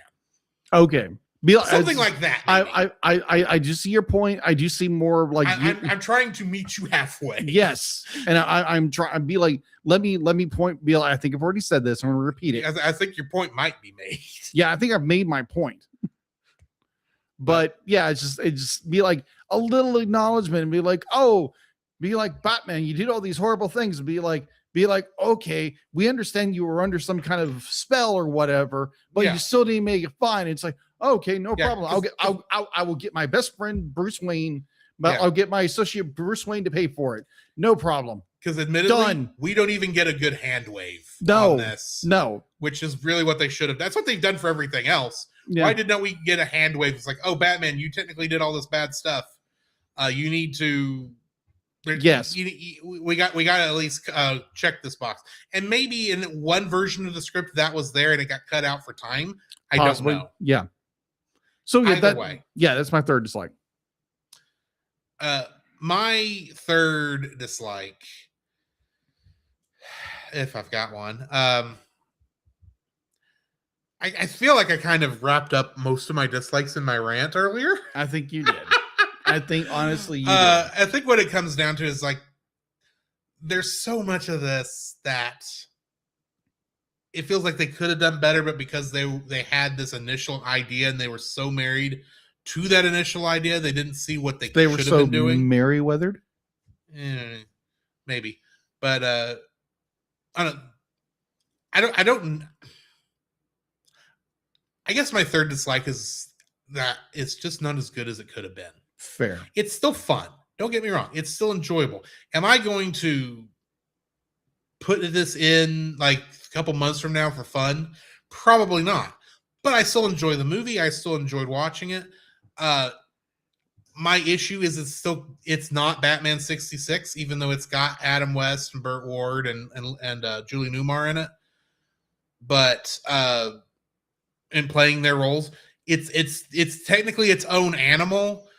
The problem is they're so not really making fun of, but poking fun at the tropes of the 66 show that they lose the story.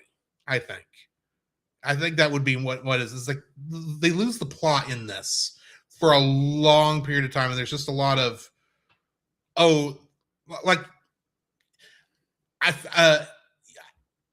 to use a word you like in a lot of your dislikes for some films, there's a lot of plot contrivance in this film. Yeah, agreed. There is. Some of it I think is called for if you can hand wave it a little bit better. Oh yeah, but there's a lot of hand waving in this. But there's not enough of the right kind of hand waving. Oh, agreed. Agreed. There isn't. There's a lot of stuff that's like, why is this happening? Oh, because the original 66 show did this. It's key jangling.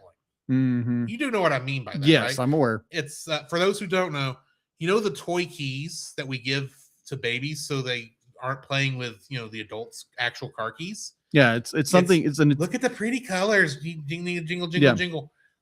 It's that, but for people with nostalgia, because a lot of this movie I feel like is key jangling. It's look, we referenced the all the holy things. We referenced some of the having to follow the law, even though they're we're referencing the not jaywalking thing. We're referencing the goofy gadgets, referencing the referencing the bat gadgets with the anti ridiculousness. Right. There's a lot of stuff. It's like, look at all these cool references we put in here, and I'm like, I'm not here for references. I'm here for a new story in the Batman television show, but made in this era. That's what I'm here for. I'm not here for look, we did the thing. Not only did we do the thing from the 66 show, we referenced Batman disappearing and how that would have been odd if that had happened in the show. We referenced the Dutch angles by having the camera tilt visibly, even though we actually did the Dutch angles far better at the earlier parts of the film. We look.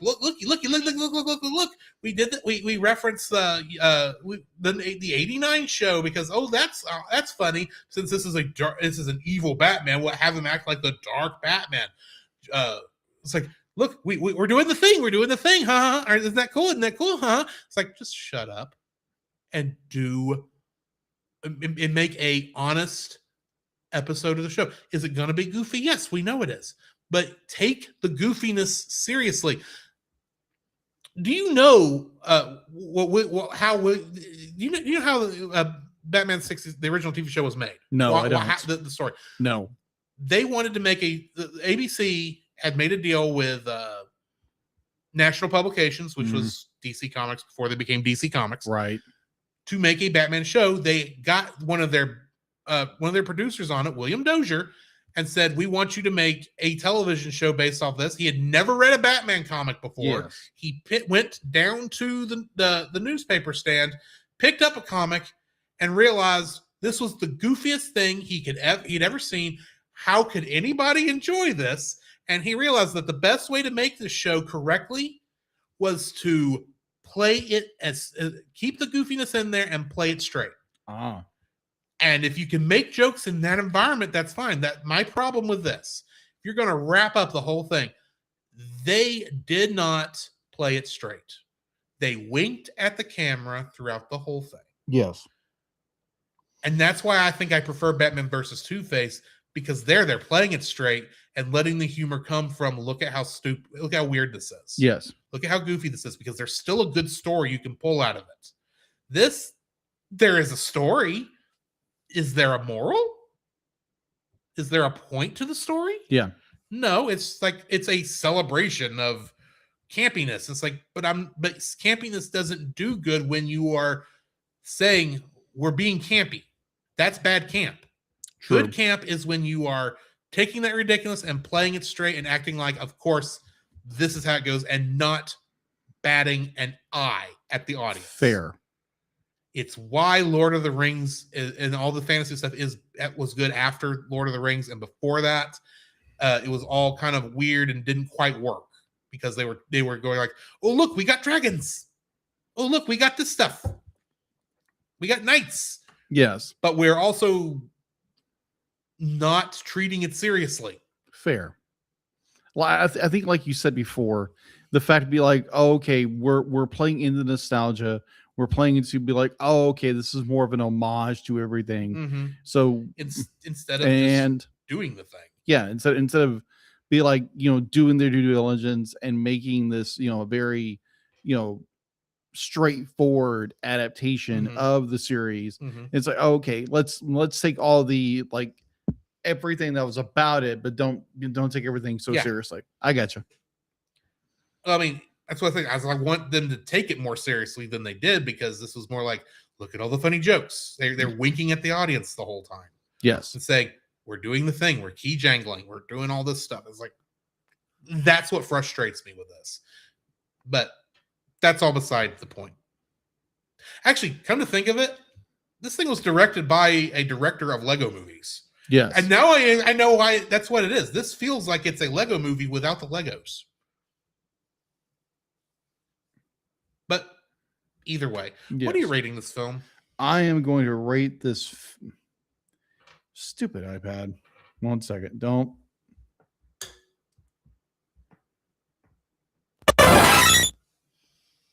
I'm gonna rate this a 6. I mean, like it's good. It's it's well animated. Like it's a goofy story. Yeah, you have all these plot contrivances beyond belief.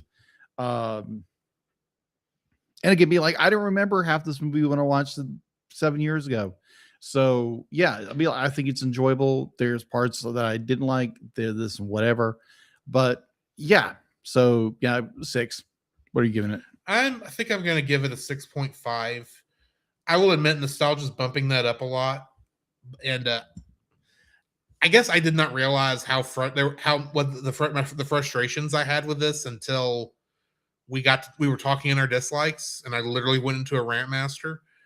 I do enjoy this film, but there is a lot here that's like, this could be done better, and it was done better in the sequel. So yeah,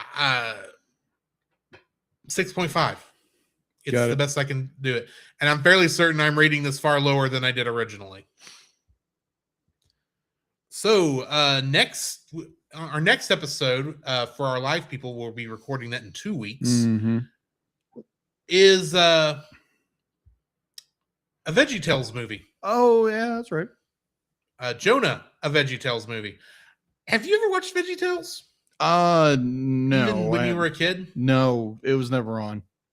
Okay. I watched some of it when I was growing up. I remember it being fun and better written than some of the other Christian animated stuff that we've watched that haven't actually reviewed on the show yet. Well, to be honest, the first time I ever heard of VeggieTales was whenever I walked into like Lifeway bookstore or something like that. I was like, oh, VeggieTales. Yes. That's what these people were talking about. VeggieTales. Yes. Okay. So you've never had to wonder where your hairbrush is, or no. Everybody's got a water buffalo, or why a cucumber would love his lips. Yes. Okay, just curious. Yeah. So, like, for example, like when I worked with the youth decade or so now,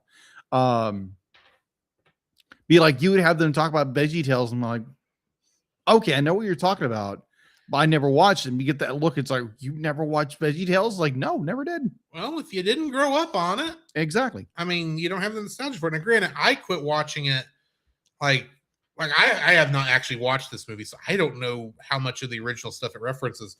But I do remember it had the show had good music. It was Christian based, but it was not hit you over the head with the Christian message. Outside of the fact that a lot of the episodes were based on stories from the Bible. Yes. So yeah, I'm actually looking forward to this.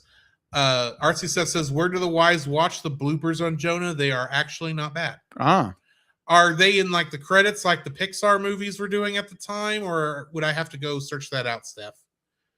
Because I do not own a copy of the film, so I will be streaming it from somewhere. Yeah. And don't know if I will have access to the bloopers if they're not actually if they're not actually in the credits. Artsy says they are in the credits. Well, as I usually do, I tend to wait until the credits are over. I may fast forward to them when I'm at home, but either way. So join us next week or not next week, but 2 weeks, 2 weeks for that. In the meantime, we're gonna hit the bumpers and go and start review some more Batman. Yes. From an earlier time, but also a later time. Yes. That's not confusing. No, it's not. This podcast is a proud member of Culture Box. Whether you enjoy geeky reviews, comedy, or original fiction, you can open up the Culture Box and find something excellent for your soul. Point your web browser to culturebox.media. This week, we suggest checking out the Retro Rewind podcast. Every other week, you can join the Retro Rewind pod as they travel back 15 or more years along the entertainment space-time continuum in their mission to review movies and games, establishing what is still worth your time today and what isn't. Expect fun banter and trivial insights from Francisco, Paul, and a rotating group of guest hosts who are all out of time. And in all fairness to Roy, we rate the Retro Rewind podcast in general a 3.5 out of 4. So there's a nice backhanded compliment. Yes. The Cellcast would also like to thank the following patrons: PaulGPowers.com, Edwin Gonzalez, The Book of Gaming, The Monster Island Film Vault, and Artsy Steph. Yes. If you would like to have your name shouted out on the show, plus episodes of our patron exclusive show, We're Just Super Saiyan, you can donate to our Patreon at the $1 level. At the $5 level, you get all that, plus uncut episodes of this podcast, plus special art from Jacob. And at the $10 level, you can force us to review a film of your choice within reason. And we do still have one spot left for 2026. And I will tell you, if somebody does not pick that up before August, we already have a claim on it, but he is giving us that to get somebody else. Yes. And that certain someone already has an episode that's coming up very soon. So we might have been on his show recently. Yes. And he might also be in Culture Box. Yes. I think you know who we're talking about. Yes. Certain Marchan. Chan. Also, you should check out our Redbubble store for stickers, t-shirts, and various other merchandise items. Yes. That all come. Well, we get a lot of the money back from that. Yes. The links for that are in our in the description. And if you want to support us without spending any money, please rate, review, subscribe us wherever you found us, and share us with your friends. If you're on YouTube, do the notifications, ring the bell, blah, blah, blah, blah, blah. You've heard this from every YouTuber for the past 30 years. You know what to do. Please, we'll take all the support, either by money or without money. We're good either way. Yes. All right. And pause. As soon as the intermission cuts out. Okay. Go change your laundry. Thank you. Need to stand up anyway. It is 10 o'clock. This will be a late episode, but we got started late. Yes. Recommendation, let's not do We'll hold Dime until next week. time until 2 weeks ago. Yeah, that's fine. For both our sanities. Yes.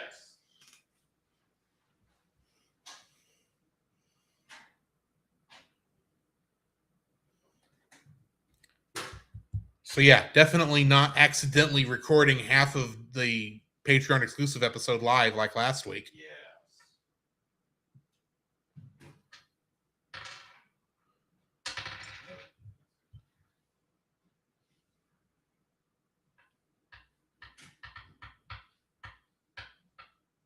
I'm beginning to remember we probably should have switched that laundry over between the likes and dislikes because it's going to take a while to dry.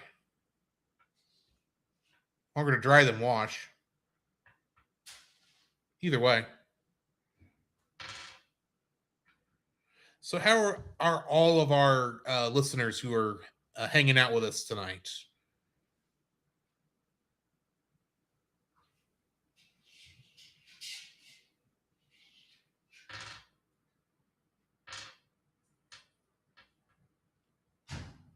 But the only comment we got is Artsy laughing at my faux pas from last week. She says Artsy says she's doing good, just finishing up the comic she made about her niece. I think it's niece.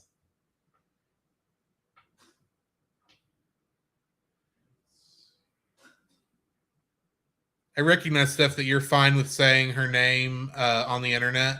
I am playing it safe and not doing that.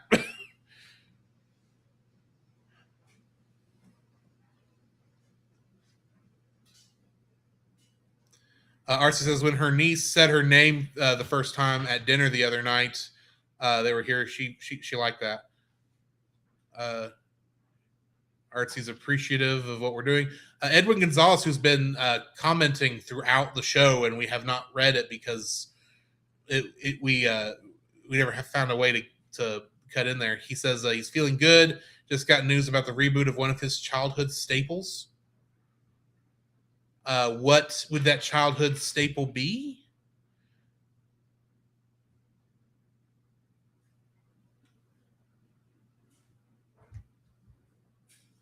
I am curious, Edwin.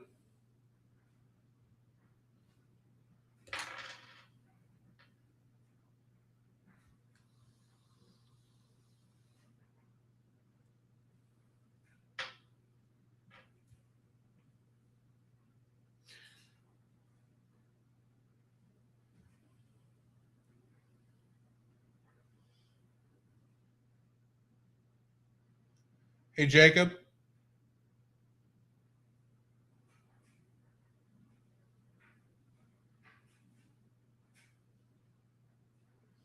Oh, Ben 10 is getting a Dynamite reboot. That's cool.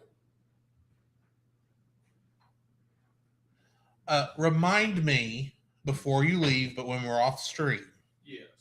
to ask you a question about an upcoming episode with Roy. Okay. It's a minor thing. I included you in the Discord chat, but I don't know if you ever saw it. I think it did. I don't remember it, but And I don't know if you ever answered. I assume you're fine with it, but yeah, we'll get to that later. yeah. I've got the dryer set for like 25 minutes. All right, we'll see how it is then. Yeah. If not, if we can both watch YouTube while we're waiting for your stuff to finish, or it's I not can the end of the world. Or I can just go home and let it go hang and air dry. That's true. That is another thing you can do if that's what you wish to do. Yes. All right. Coming back in 3, 2, 1. I am vengeance. I am the night. I am Batman. Catman. There is a song the good folks sing. Meow, meow, meow, meow. Let's say this isn't the Fairly Odd Parents. Oh, I know, but I'm relating to be like there was a Catwoman in the movie. So Catwoman, Catman, meow, meow, meow, meow. All right. House ampersand garden. Ooh. I say it ampersand because most of the Ampersand. time they actually spell out the word and, but because they're referencing Homes and Garden magazine, Yes. they use the ampersand, and I'm being silly. Yes, you are. It first aired May 2nd, 1994, is production episode 70 and broadcast episode 66. Mhm. It was written by Paul Dini and directed by Boyd Kirkland. Nice. In this episode, not only has Poison Ivy been released from Arkham Asylum, she's also married her doctor and settled down to help raise his 2 sons. Still wealthy Gotham bachelors are being poisoned and robbed in ways that are exactly mirror Ivy's old crimes. The attacks take a personal turn when Dick Grayson is kidnapped by the mysterious assailant. Is Ivy responsible? And if so, how can Batman prove it? In this episode, we've got Jim Cummings playing Saunders and the Plant Monster. Mm-hmm. We've got Christopher Pickering playing Kelly Carlisle. Or sorry, Christopher Pickering playing Kelly Carlisle. That's weird. Peter Strauss playing Dr. Stephen Carlisle. Scott McAfee playing Chris Carlisle, and Megan Mullally playing Cindy. Trivia for this episode: an issue of the later Batman Adventures Volume 2 comics suggests that this is the last appearance of the real Poison Ivy, and that revamped version seen in the new Batman Adventures from 1997 was merely another copy produced to keep Batman off her trail while she went into hiding for good. None of this was ever incorporated, though, into the animated series. No. She does come back, though. We don't know if it's actually Yes. her, another version. Well, yeah, this is actually the last full appearance of Poison Ivy in the show. She later appears in the episode Harley's Holiday, but has no dialogue. And that's all the trivia I've got for this episode. What are your thoughts on it? Oh my gosh. You have these two iconic episodes back to back, at least in our review of them, is just, oh my, it's like this one is more, it's got this classic, she's been reformed, and we had something very similar to, and I think it was like Trial, the one where they put Batman on trial, where they stuff her back into Arkham. And so now she's up for parole again. Oh, she has good behavior. Yeah. How long is in between these two? Just saying. We don't know. We don't need the true answer to that. We don't. This show does operate on that same logic we talked about during the Batman 66, where the continuity kind of needs to reset between episodes. In some ways, but at the same time, there is continuity between episodes. Right. There's time skips. Fair. I enjoyed it tremendously because we get this Pamela Isley who is reformed. She's married. She's raising two boys. Hint, they're not supposed to be boys.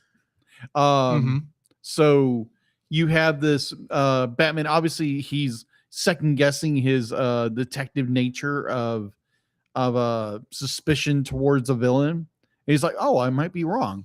And then you get those little clues, and it's like, okay, maybe he is Isley. And then be like, Dick is attacked, and then Robin makes that one. It's like, oh yeah, it's like, yeah, he's here, but yeah, his two boys are girls, and that instantly turns the story around. Oh yeah. And so, admittedly, as I was watching it, I was very suspicious that actually Ivy was still being her. Oh yeah. Unless, like, my other thought maybe was that maybe the plant monster was going to turn out to be like the Floronic Man, which in the comics is the supervillain that created Poison Ivy. And I thought maybe this would be a reverse on that, but it's not. Right. It's more Invasion of the Body Snatchers. It is. Oh my gosh, you're not kidding. So we get to, Batman being this detective. Then it's, okay, this is what's going on. Let's go, because there again, we don't know exactly what's going on. Okay, Robin Dick Grayson gave us this clue. Yeah. It's okay, it's supposed to be girls, not boys. And so it's like, oh, okay. So, and then, Batman does something to the water system. We don't know what he does in the beginning, which I thought was genius. Yeah. Go ahead. Yeah, so we get down to the basement. It's okay. We're finally gonna, and we get the reveal, like, oh, the husband's actually been in a tank the entire time, and it's just like, oh, okay. And then I think it's Batman who walks up to the other tank, and you hear this little cry of "Mama, Mama," and it's like it goes horror on everyone. Like, oh yeah, oh no, this is what she's doing. Oh my word.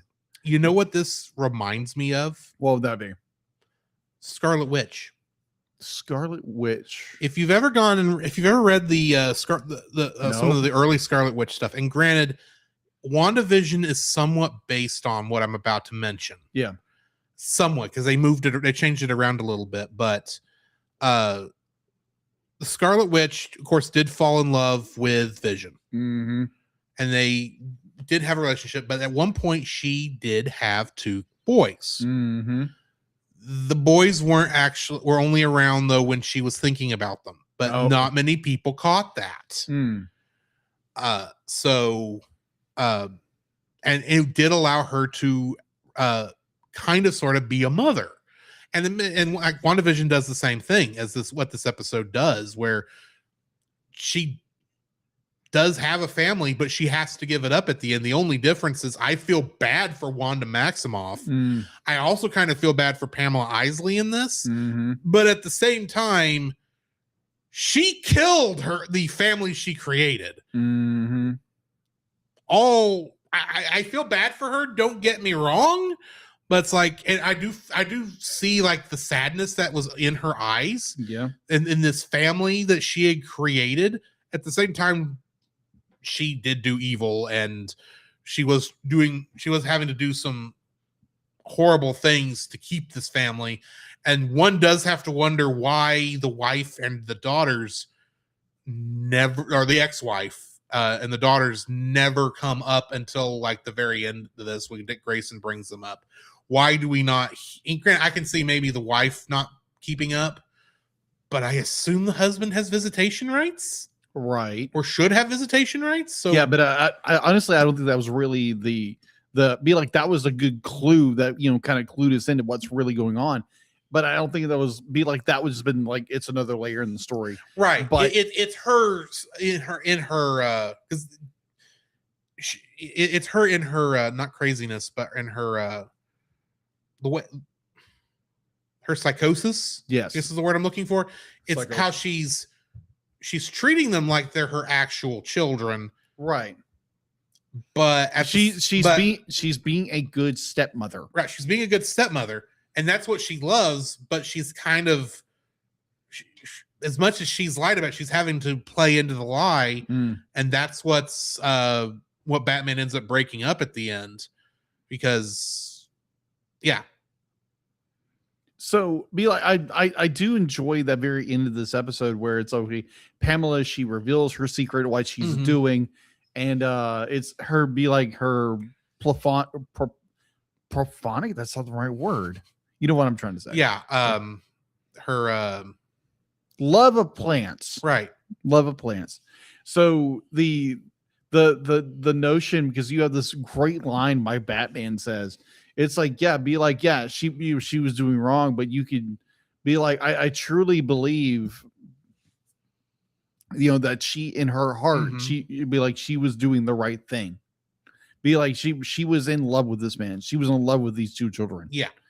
And be like, it's heartbreaking in a way that she really did love these people, but ultimately she has this psychosis of plant superiority and this and this and this. So a part of her had changed, Mm-hmm.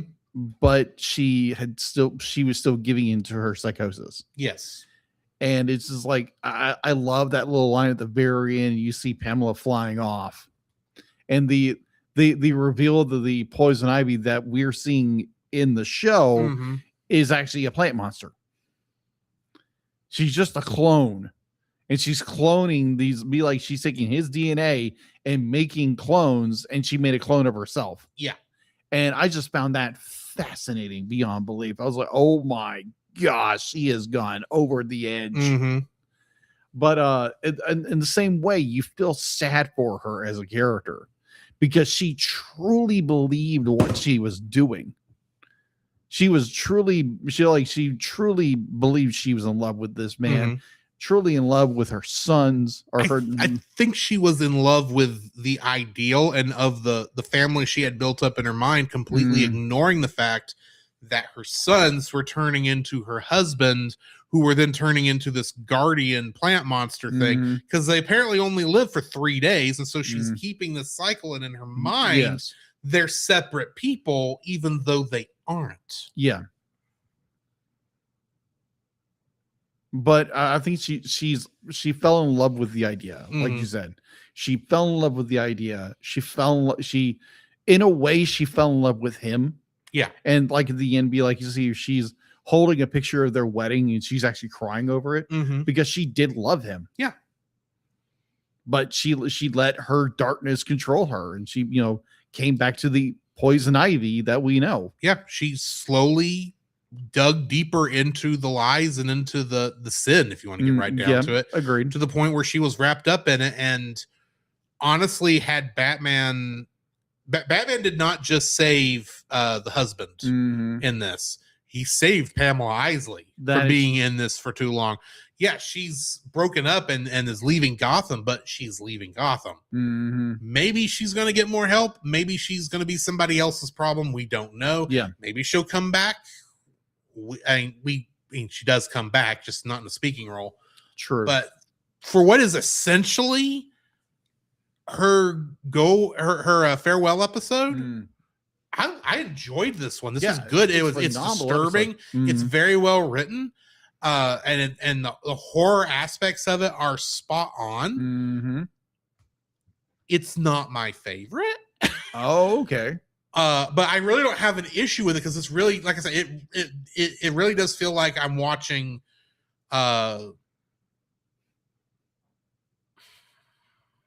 Invasion of the Body Snatchers, but with a much more serious undertaking in this horror aspect. And I was still watching the scenes of when the sprinklers come on. Oh, and, gosh, yes. The plant monsters first dying, who we just saw grow from little kids. Yeah. And then she says that Pamela could make a clone of herself too. And you see her slowly going, that is so... I'm sitting there watching going, how did this get past the Fox censors? Because I love this myself. It's amazing. It's horrifying. And I'm sitting there going, how did y'all get this one passed? I'm curious. Agreed. Because somebody wasn't paying attention when these things, because these things are terrifying and disturbing. This could give kids nightmares. Yes. But but this is such good storytelling. Such a good storytelling. Yes. Yeah, this is good. And also, like, it's a sympathetic character. Yeah, sympathetic villain character. Like for the most part, I was actually sad to see that she was still. This was still a Poison Ivy plot, because I for a while there I was thinking, okay, yeah, maybe she's, pardon the pun, turned over a new leaf. Womp, womp, womp. I didn't mean that. It's just the only phrase I could think of that came to mind. And maybe it's actually the husband that's the villain and it's playing her. Cool. And that's why I was thinking maybe he's the Floronic Man. Fair.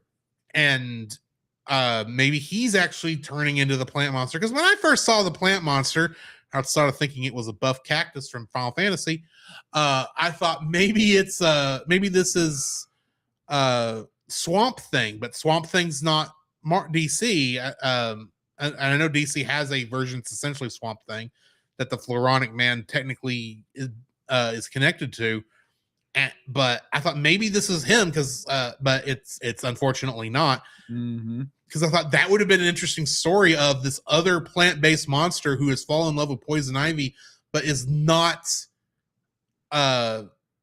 forcing her to be that person anymore, but is taking up her crimes because for his own reasons. Like I didn't have this completely worked out because I still wouldn't have understood why he was attacking single men.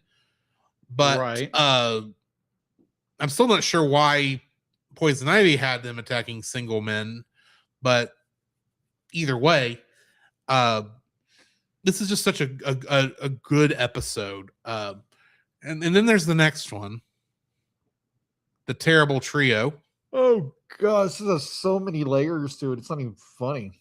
I have a feeling we're going to disagree on this episode. Okay, then. This first aired on September 11th, 1995. Is production episode 71, broadcast episode 81. It was written by Alan Burnett and Michael Reeves and directed by Frank Parr. In this episode, three wealthy, bored friends decide to seek new thrills by becoming master criminals as the Fox, the Shark, and the Vulture. The Terrible Trio pick Gotham clean until they encounter the one person who cannot be bought off, Batman. In this episode, we've got Hector Elizondo as playing Sheldon Falbrook, David Joffley playing Armand Army Lydecker, and of course, the Vulture. Bill Mooney playing Warren Lawford, the Fox.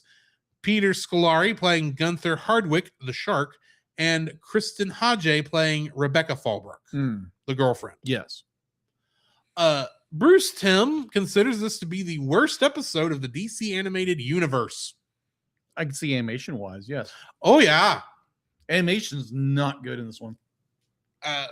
This is the only episode animated entirely by Jade Animation in Hong Kong. Really? They had previously provided ink and paint and assistant animation services for two of the Blue Pencils episodes, If You're So Smart, Why Aren't You Rich? And Day of the Samurai. Okay. And despite Bruce Wayne's hatred for guns, he is shown in the skeet shooting scene to be quite proficient with them, as well as being a collector of antique firearms, as shown in The Underdwellers from 1992. The animation in this is awful. Like, awful. Like, I'm sitting there watching going, which one? This is the second one that started with the Adventures of Batman and Robin opening instead of the Batman animated series opening. Yeah, that we've watched so far, and I was beginning to wonder: was Bullet for Bullock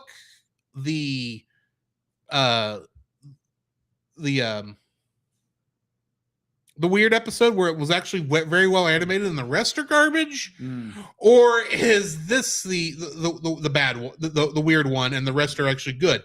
Because I'm watching this animation and going, oh my word, none of this is good. The artwork is inconsistent. The animation is sloppy.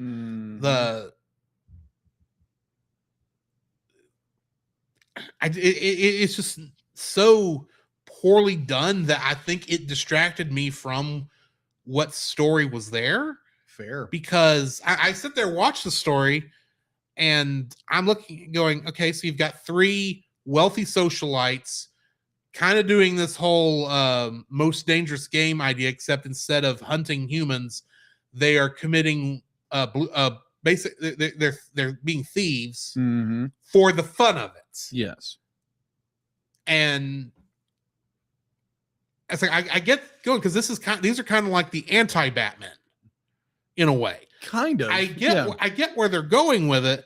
It's just the animation was so poor and sloppy. I did not care about the story. That sounds bad because maybe you can tell me what I missed, but it's just I'm watching the animation on this and going, this is just so goofy.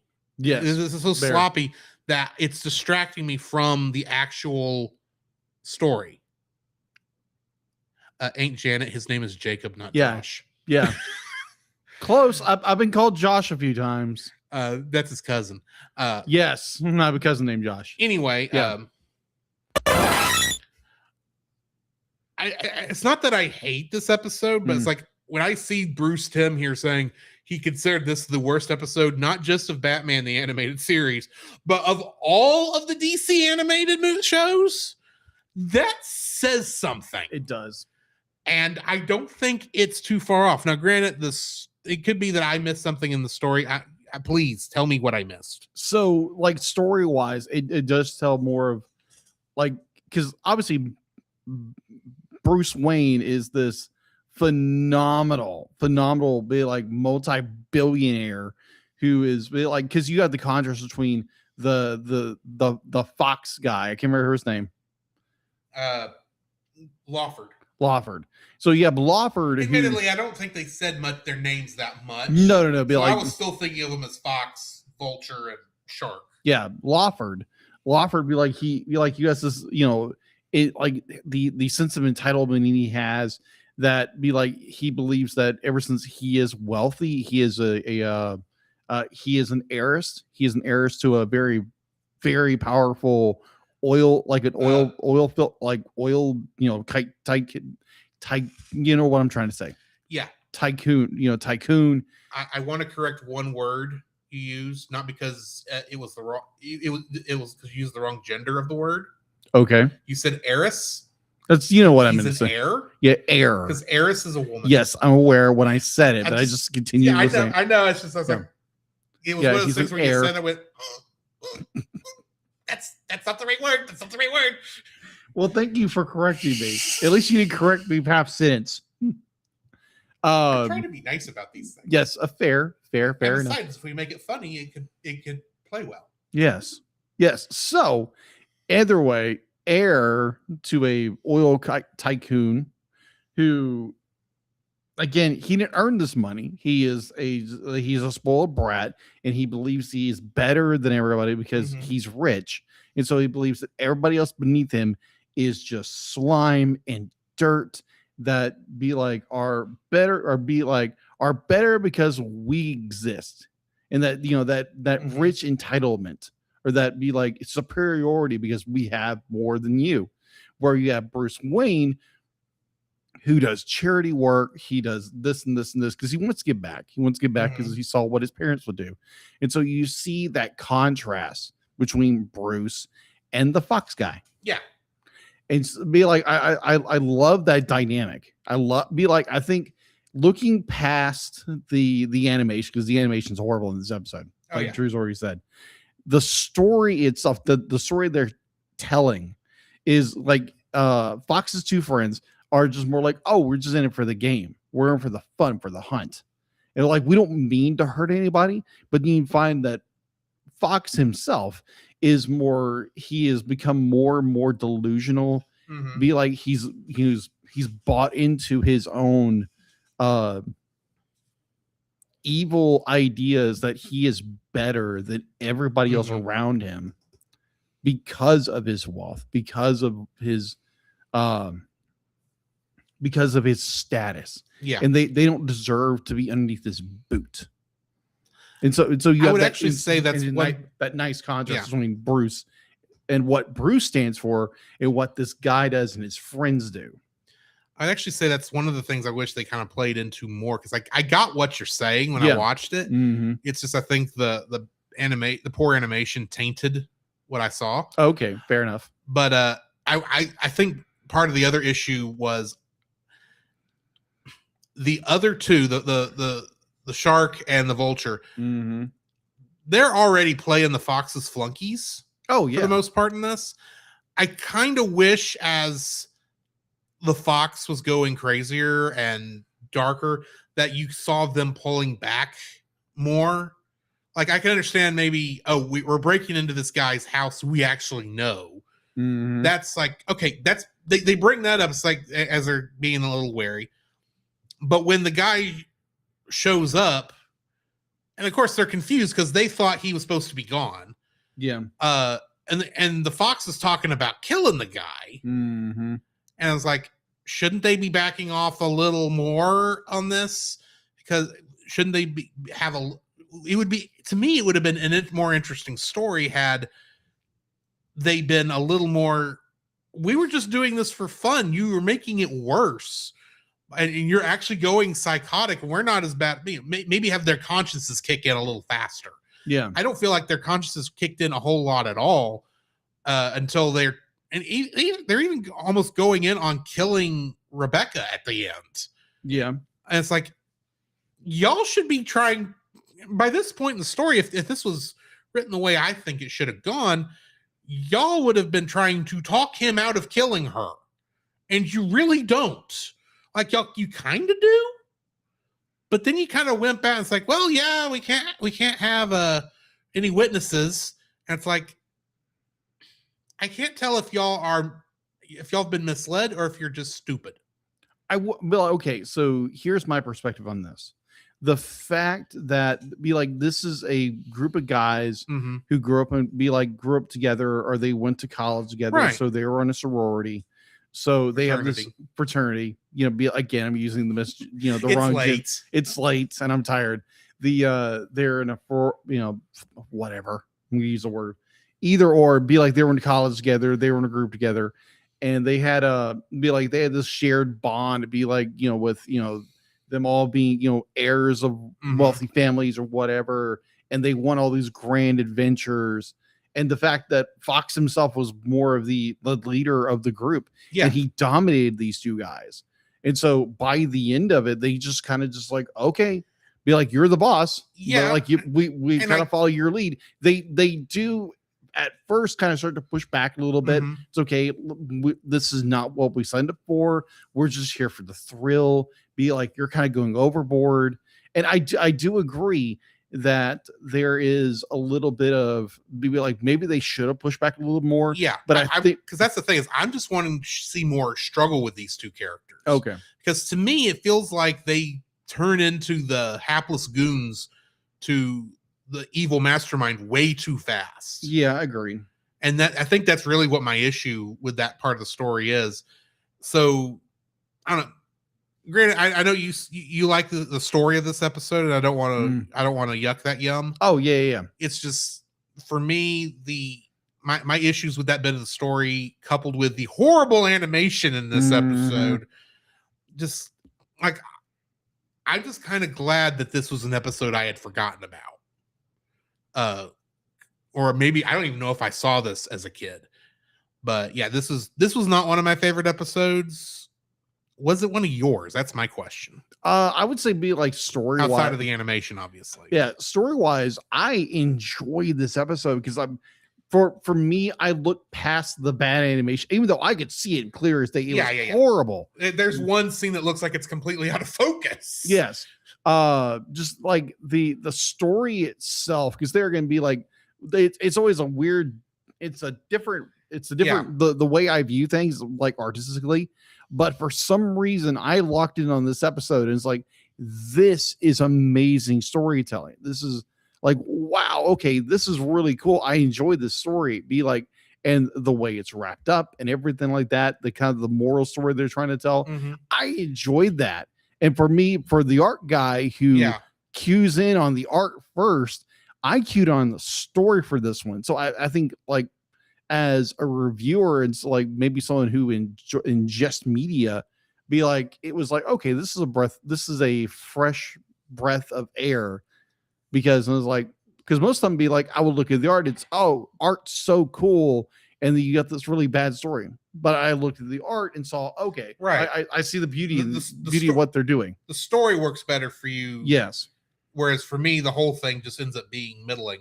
So Fair. I don't want to beat the dead horse. Fair, but yeah, this is not one of my favorites. I think partially me coming into the I come into a Batman story more for the adventure. I think to a degree with this show. There's certainly a lot of that. There's adventure here, but it's like the minute this episode started, I knew I kind of knew what was going to happen. Yeah. And I think once I knew what was going to happen, and I kept thinking, well, maybe they're going to do this interesting thing with it. And they just don't. But beside the point, I am starting to repeat myself. It's already because it's late. Yes, it is late. Next time, 2 weeks. In 2 weeks, we'll be looking at the episodes Harlequinade and Time Out of Joint, along with, of course, Jonah, a VeggieTales movie. So join us next time for that. You got anything to add before we cut out of here? No, guys, thank you so much for joining with us. I think at one point we had 6 viewers. Thank you so much. And yeah, hang in there for 2 weeks. I know I'll be streaming at some point. I'll probably stream on Friday or whatever. And pray for Drew because he's leaving out, and then he'll be on a cruise for a week. And part of me like kind of jealous. At some point, I'll get to go on a cruise, but he's going on a cruise with his family. I'm taking advantage while I still can. That is fair. So either or, thank you guys so much, and we'll see you guys in 2 weeks. In the meantime, this has been Drew. This is Jacob. And we'll catch you in the next frame. To follow Jacob and Drew's individual internet exploits, check out the Linktree links in the show notes. You can email us at thecellcastpodcast@gmail.com. Follow us on Twitter or X @cast_cell. Follow our Facebook page, The Cellcast Podcast, and join our Facebook group, The Cell Nation, our YouTube channel, Cellcast, and our Rumble channel, The Cellcast Gaming. You can join us every Friday night at 7 p.m. Central for our live recordings of our episodes on Twitch, Facebook, YouTube, and Rumble. You can also join Drew on those same streaming channels on Tuesday nights at 8 p.m. Central for gaming streams. You can listen to our podcast on Apple Podcasts, Spotify, or anywhere else fine podcasts can be downloaded from. Please rate and review us where you found us. Our theme song is Drop and Roll by Silent Partner. Our bad movie theme is It's Party Time by Gregory Snegoff, with additional audio from the film Titanic: The Legend Goes On, and remember, that's Cell with a single L.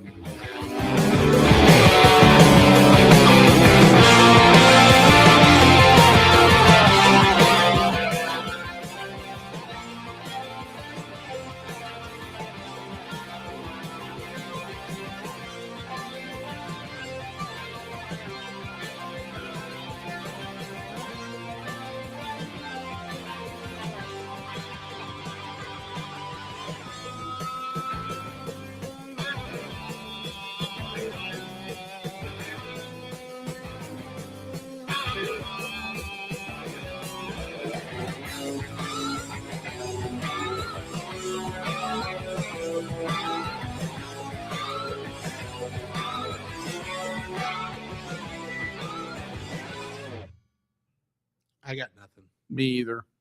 Y'all have a good evening. All right. Good night.